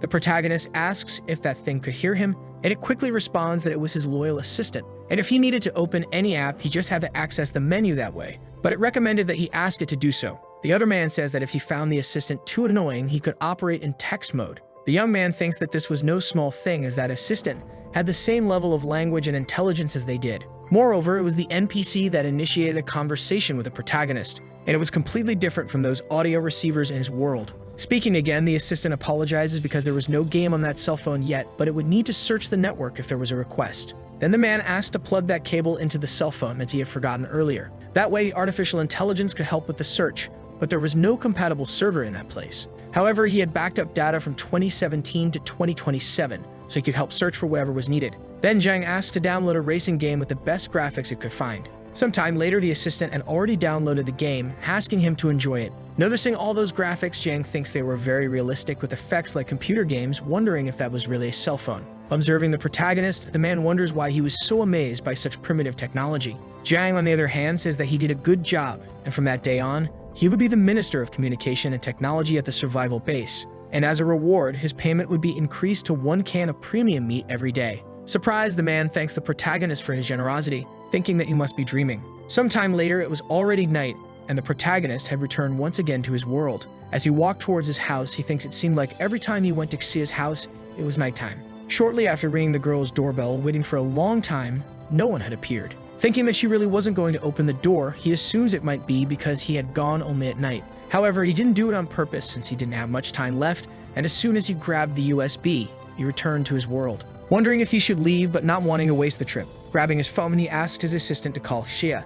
Seemingly out of breath, the girl finally wakes up. Noticing her state, the boy asks why that was happening, and Sia replies that it was nothing. She was just a bit tired. Apparently in a luxury house, she apologizes for being a little drowsy. The boy, on the other hand, mentions that he had gotten the operating system, and for that reason he needed her to take a look at it, and that they needed to get it online as soon as possible, asking if she could open the door for him. Apparently with a cold, Sia asks him to just leave the USB. Realizing the girl wasn't well, the boy offers to take her to the hospital. However, Sia seems reluctant to go, saying that she just needed to take her medication and be on her way. But the boy says that wasn't a request. Picking her up in his arms, he says he was going to take her to the car. Sometime later, the two arrive at the hospital. About to help the girl stand up, she asks him to wait, mentioning that she didn't need his help and that she could walk on her own. Jiang thinks he didn't understand this woman as he had carried her earlier, but now at the hospital, she could walk on her own. At that moment, Isia slips, and the protagonist catches her to prevent her from falling. Telling her to be careful, he asks if she wanted to add another problem to deal with. While carrying the girl into the hospital, several people were watching them, thinking they were a couple. Sometime later, the protagonist seems to be observing Sia talking with a group of doctors, thinking they had said it was just a cold, but she had been inside for a while now, and if it was something serious, she should be hospitalized. Meanwhile, inside the hospital, the girl is asking about her father's condition. The doctor responds that they were quite worried because rabies is a very serious disease. The boy says that's impossible, as his father was never bitten by a dog, so he questions how he could have contracted rabies. However, the doctor seems hesitant to say anything. The woman says they didn't have any dogs and her father didn't even go near one, questioning how he could have contracted the disease. The doctor responds that the incubation period for the disease varies between a week and a year, and if a rabies vaccine is not administered in time, it becomes nearly impossible to cure. Frustrated, the other boy asks if the doctor was saying his father might not survive. Then the doctor, seemingly desperate, asks him to calm down. Meanwhile, the protagonist observes the situation, thinking there seemed to be some sort of influence, since the doctor was hardly contradicting himself, and besides that, the people around seemed quite scared by it all. Looking at the boy's clothes, they seemed normal, but his physique and posture indicated he was a soldier. At the same time, another man asked the protagonist why he was staring so much. Jiang wonders if they were together and if that man was supposed to be the boy's subordinate. Irritated, the boy says he had asked the protagonist a question, who simply ignores him and starts fiddling with his phone. The man at that moment sits next to the protagonist. The assistant notifies him that it's already midnight, asking if the protagonist wasn't going to sleep. Our boy responds that he still had to take care of something, so the assistant could go to sleep first. The man, on the other hand, asks to take a look at his phone, but Jiang simply ignores him, leaving the man completely irritated by the protagonist's attitude. Punching him, he says that he had given the boy a chance. However, the young man easily blocks the punch. The boy wonders if the protagonist was about to challenge him. Jiang, irritated, thinks that the more he tried to avoid trouble, the more it appeared. Meanwhile, the woman who was with the protagonist observes the situation, asking what the man was doing. Apparently, the man becomes afraid of the girl, asking him to release the boy immediately. The man thinks he had already let go, but that monstrous kid wouldn't let go of his hand, and he was just too embarrassed to ask for help. Shortly after, the man, who apparently was the soldier, observes the commotion. Approaching the two, he mentions that Jiang was quite talented, asking which martial arts school he was from, requesting that they let the matter go. Thinking his friend was a good fighter on the battlefield, but now he was completely powerless against the young man's grip. Jiang, on the other hand, is surprised, thinking that it's in moments like these that the boss shows up to defend his subordinate, wondering what the man was talking about as he thought he was fighting the man's subordinate. Observing his posture, he assumes he was wrong, which meant that the man might not be a soldier, and he thought he must really enjoy martial arts even more. The boy says he had only used a little strength, and the man responds that he was quite strong, asking if he wasn't interested in joining his special forces. However, the protagonist ends up declining the offer, and the girl asks if he was going crazy, pointing out that their father was still bedridden, questioning how he dared to try and recruit someone at a time like that. Apologizing, the girl explains that her brother was a rude man. Jiang feels relieved, thinking that if it weren't for that girl, a commotion could have happened. Asking the man to open his gallery of photos and videos, Jiang mentions there was nothing suspicious, and that he was just there to help his friend and didn't want any trouble with anyone. Thanking him for that, the woman responds that she wouldn't bother him again.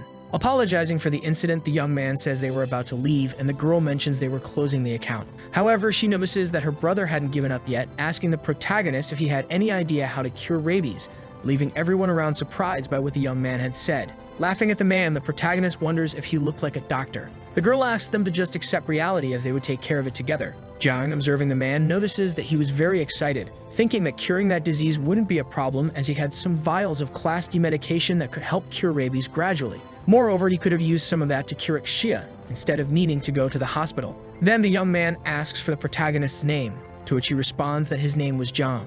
The boy responds that his name was Xingong and his sister was Xinren, asking if Jiang could use any secret remedy he had to cure their father, as they would reward him with whatever they had. Jiang thinks he could do that, but the problem would be what would happen afterward, as if it were a simple family. He could cure him, and it would all just be a misdiagnosis. But since they weren't from a simple family, it could end up bringing a lot of tension. On the other hand, precisely because they were powerful, he could end up taking advantage of them and earning more money, which could be considered a double-edged sword. For that reason, you would have to see what kind of people they were. But at that moment, the other girl interrupts the situation again, saying they should stop, questioning whether they would risk having someone use techniques on their father. The doctor agrees, saying that his sister was right and that they should trust them. At that moment, the protagonist says he could try to do something to help. The man says that as the doctor in charge, he needed to protect his patient, asking the young man not to get involved. And the woman says she didn't trust him, mentioning that her father was the secretary of the Wang High Council. The protagonist, for his part, says that he hated when people doubted him, and whether her father was cured or not would be their problem,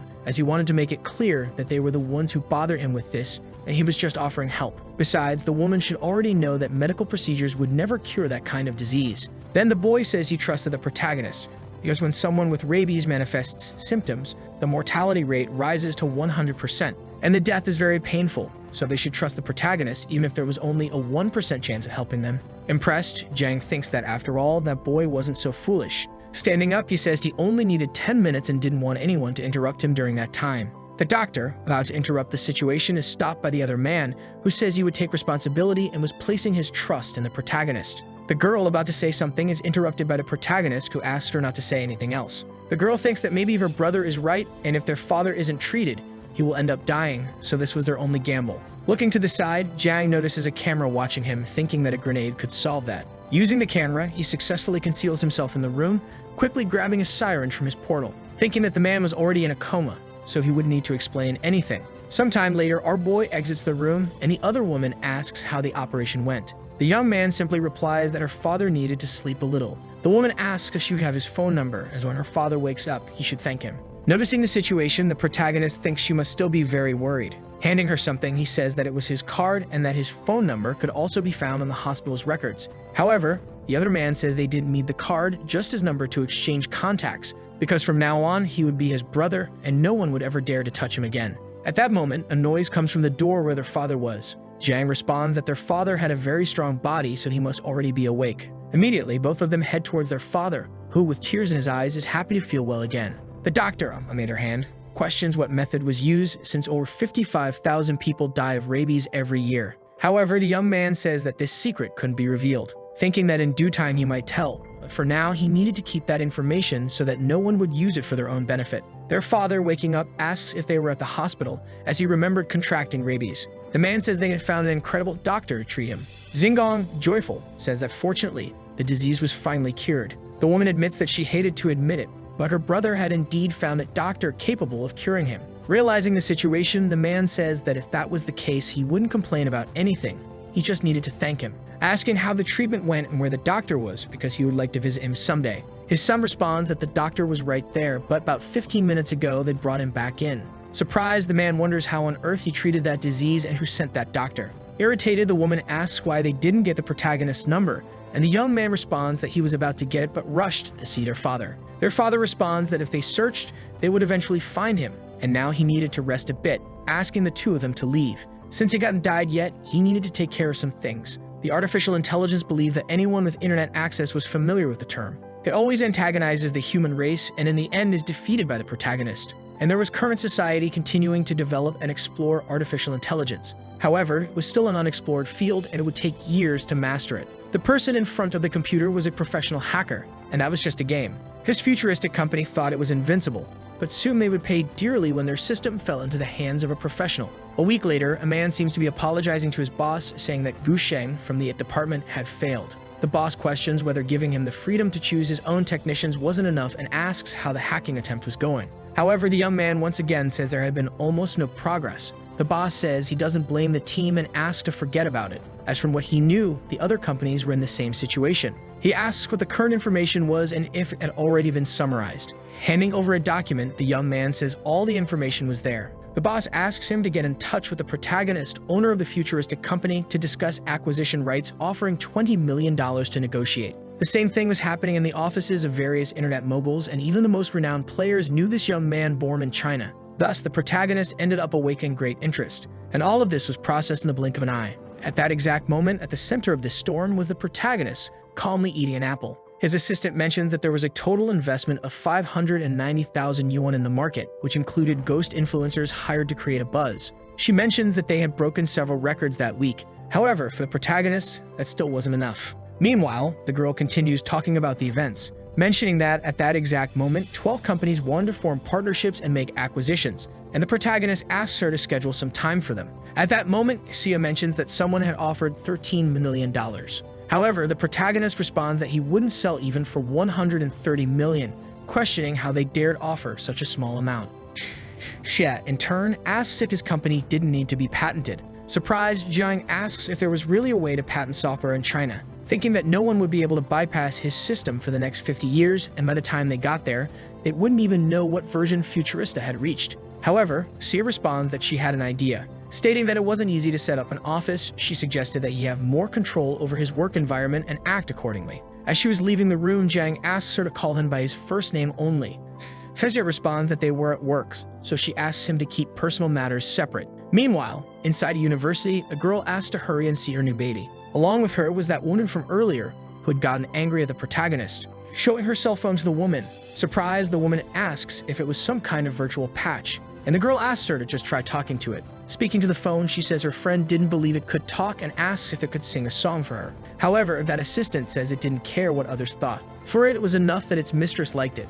Standing up, the assistant says it would do as she requested, asking what kind of music the woman liked as it would play something to her taste. The woman asked if there was a human behind this. The assistant responded that it was just artificial intelligence. Surprised, the girl asked how they managed to create it as even the actions were not repetitive. Her friend says she knew how she felt because she was also shocked at first, but it didn't stop there, as it could also increase the phone's speed by 3 times. The girl thinks that it could become even faster, which could be used in the industrial sector, in the environment, or even as aerospace technology. Thus, the creator of that artificial intelligence put it in such a small phone. Placing the phone on the table, she asked the AI to take some beautiful pictures. Sometime later, the assistant does as requested. Then the girl asks again to share those photos on her contacts app, mentioning that the program was called Futurista 1.0 and could be downloaded on any phone with internet as it took up very little space. Additionally, she warns to be cautious of the numerous imitations that already existed, because it was already super popular and she heard it broke a download record on the first day. The woman, on the other hand, asks why she was so proud, as it seemed like she had made the program herself.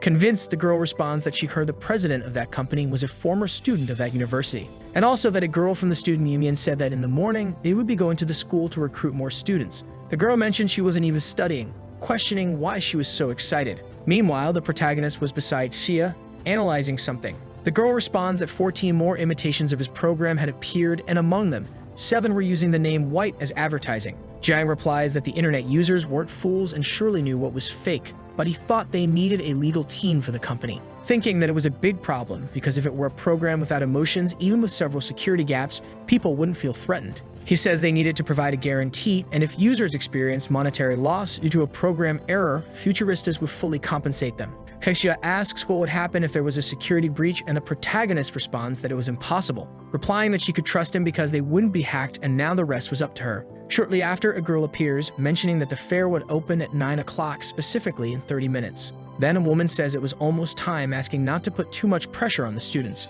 Jiang says it could be left to Xia, as he trusted she would take care of the recruitment. Then the girl asks him not to be too surprised when the crowd shows up. The protagonist thinks he had already seen a crowd of refugees fighting for food in the future, and for that reason, an event like this was nothing special. At that moment, a huge line appears, waiting for the protagonist. The other man says he had heard a lot about Jiang, mentioning that he was a computer engineer. Shortly after, countless people start introducing themselves. Sometime later, the protagonist is completely exhausted after evaluating all the candidates. Surprised that Xia didn't seem tired, the girl responds that she was used to it. Observing the young man, she wonders where he was going. Shortly after, Jiang returns with 2 cups of coffee, asking the girl to take a break. She thanks him for his kindness. Sometime later, the protagonist ends up falling asleep. The girl thinks that despite being laid back, he still cared a lot about others. Time passes again, and Jiang is once more looking for more people. Then that girl from before begins to introduce herself to the protagonist. After listing all her skills, she says she is a fanatic user of his app. Jiang wonders where that airhead came from after all the nonsense he had heard. Kexia, on the other hand, asks what the girl would do first if she were his legal advisor. The girl responds that she would sue those guys for infringement. The boy thinks she seemed interesting but was too emotional, and in the legal field, there's no room for mistakes. Just as he was about to say something, Sia asks him to let her finish speaking. Listening to what she said, Sia is surprised, thinking that the girl covered all the legal bases with specific measures. However, Jiang didn't understand anything she was talking about, completely lost in the conversation. Shortly after, the girl thanks them, mentioning that's all she wanted to say. Jiang thinks she was clear with her words, and because of that, very interesting, wondering if they had found the right person. He asked the girl if she could spare some of her time because they needed to talk about her salary and benefits. Shaking hands, it seems they sealed the contract, leaving the girl completely thrilled with what she had achieved in her life. Meanwhile, at the celebratory dinner, the host announces that they were going to invite the internet superstar, who was only 23 years old. Shortly after, the protagonist is walking among the crowd. Sometime later, it seems he finished his presentation, thinking that Sia had tricked him with that whole thing about maintaining the company's image,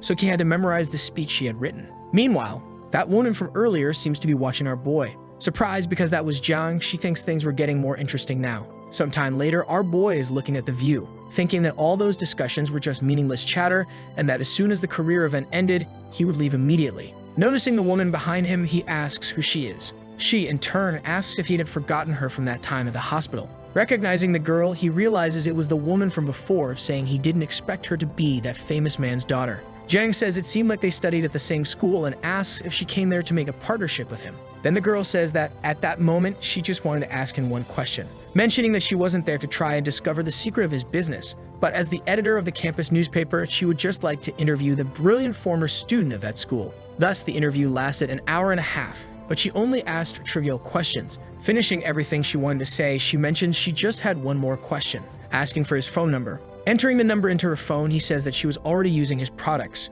Saying yes, the girl mentions that her father wanted to meet the person who saved him, but Jiang probably already knew that, stating that he was more excited than ever and wanted to talk to the protagonist. For that reason, she needed Jiang to visit him soon. Jiang, thinking that yet another untouchable girl had appeared, says goodbye to her, thinking that her father was a big shot in the government. So whatever happened, his company would depend on what Wang Dehai decided. Sometime later in the future, the protagonist appears to be wearing armor. All of this started when Jiang had returned to the future again. A week ago, the boy seems to have returned to the apocalyptic world, thinking that the company wasn't even in order yet, but still Jiang had returned to his home, mentioning it had been a long time since he had come back. At that moment, he notices that the place is eerily quiet, wondering where Jiao and Yao Yao were because he wasn't hearing anything from the construction site, wondering if they had already finished building but not believing that possibility. However, he realizes there was no one around, questioning what had happened and where everyone had gone. At that moment, a message appears for the boy, telling him to meet her at the far end of the wall, reminding him to put on the filtration device. Meanwhile, Joe thinks that the protagonist should be arriving soon, mentioning that the situation was more difficult than she thought. Shortly after, Jiang appears climbing the stairs, asking what had happened and why everyone had stopped building. The girl asked him to see for himself as things were not normal. It all started around a month ago when the zombies outside began to rage, surrounding the entire base, so they couldn't attract more attention with the noise from construction, mentioning that they could be affected by something. They were not only active at night as usual, but now they were active during the day as well. She still didn't know why, but the level of mutant bacteria in the air had risen, and that's why it was necessary to wear masks. Everyone who received booster or genetic vaccines had immunity to resist it, but the bacteria level was rising and becoming similar to that of the zombies. Jiang mentions that he remembers when it was said they moved based on photosynthesis. Jiao replies that normally the zombies would be peacefully walking during the day to carry the spores in their cerebral cortex, and then they would only rage at night. The protagonist asks if that bacteria eliminated the need for that and if it could have entered the zombies' bodies, adapting to them. The girl replies that it could be a possibility, though they had no scientific proof. At that moment, Jiao says that her sources from Block 6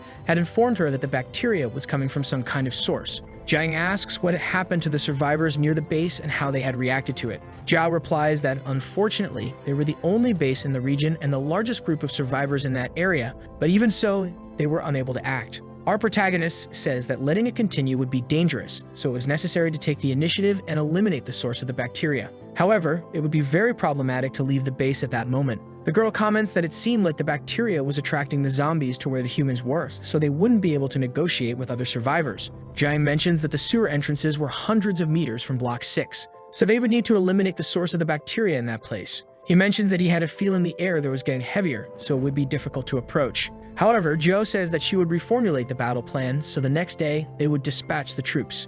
but the protagonist says that he would help her as well, but Jiao quickly says she didn't agree with that. However, Jiang asks her to let him finish speaking, and the girl asks why she should let him do that. He replies that his combat skills weren't bad and that he could escape the battle if something happened. For that reason, he couldn't leave his woman alone in a place like that. However, Jiang in his thoughts supposes that if he let her go alone, she would end up killing all the survivors along the way. Reluctantly, the girl says she would let him do it that time, but that he would have to gather more food for the journey. However, that was easy for the young man. Sometime later, the protagonist was talking to Zhao, saying that they shouldn't waste time and should get straight to the point. Jiang thinks that Yahello had said that holographic communication only used 1 crystal per minute. Then Zhao replies that he hoped to increase the volume of their exchanges, leaving the protagonist surprised by what he heard, thinking that he had also wanted the same thing. Zhao mentions that they were down to less than 1,000 units of canned fruit. Showing something, the director presents his proposal, leaving the young man surprised by what he had seen. Thinking that the proposal had increased significantly, and considering the previous price, it would be about 450,000 crystals. And that was plenty, considering that a battle armor only cost 10,000 crystals.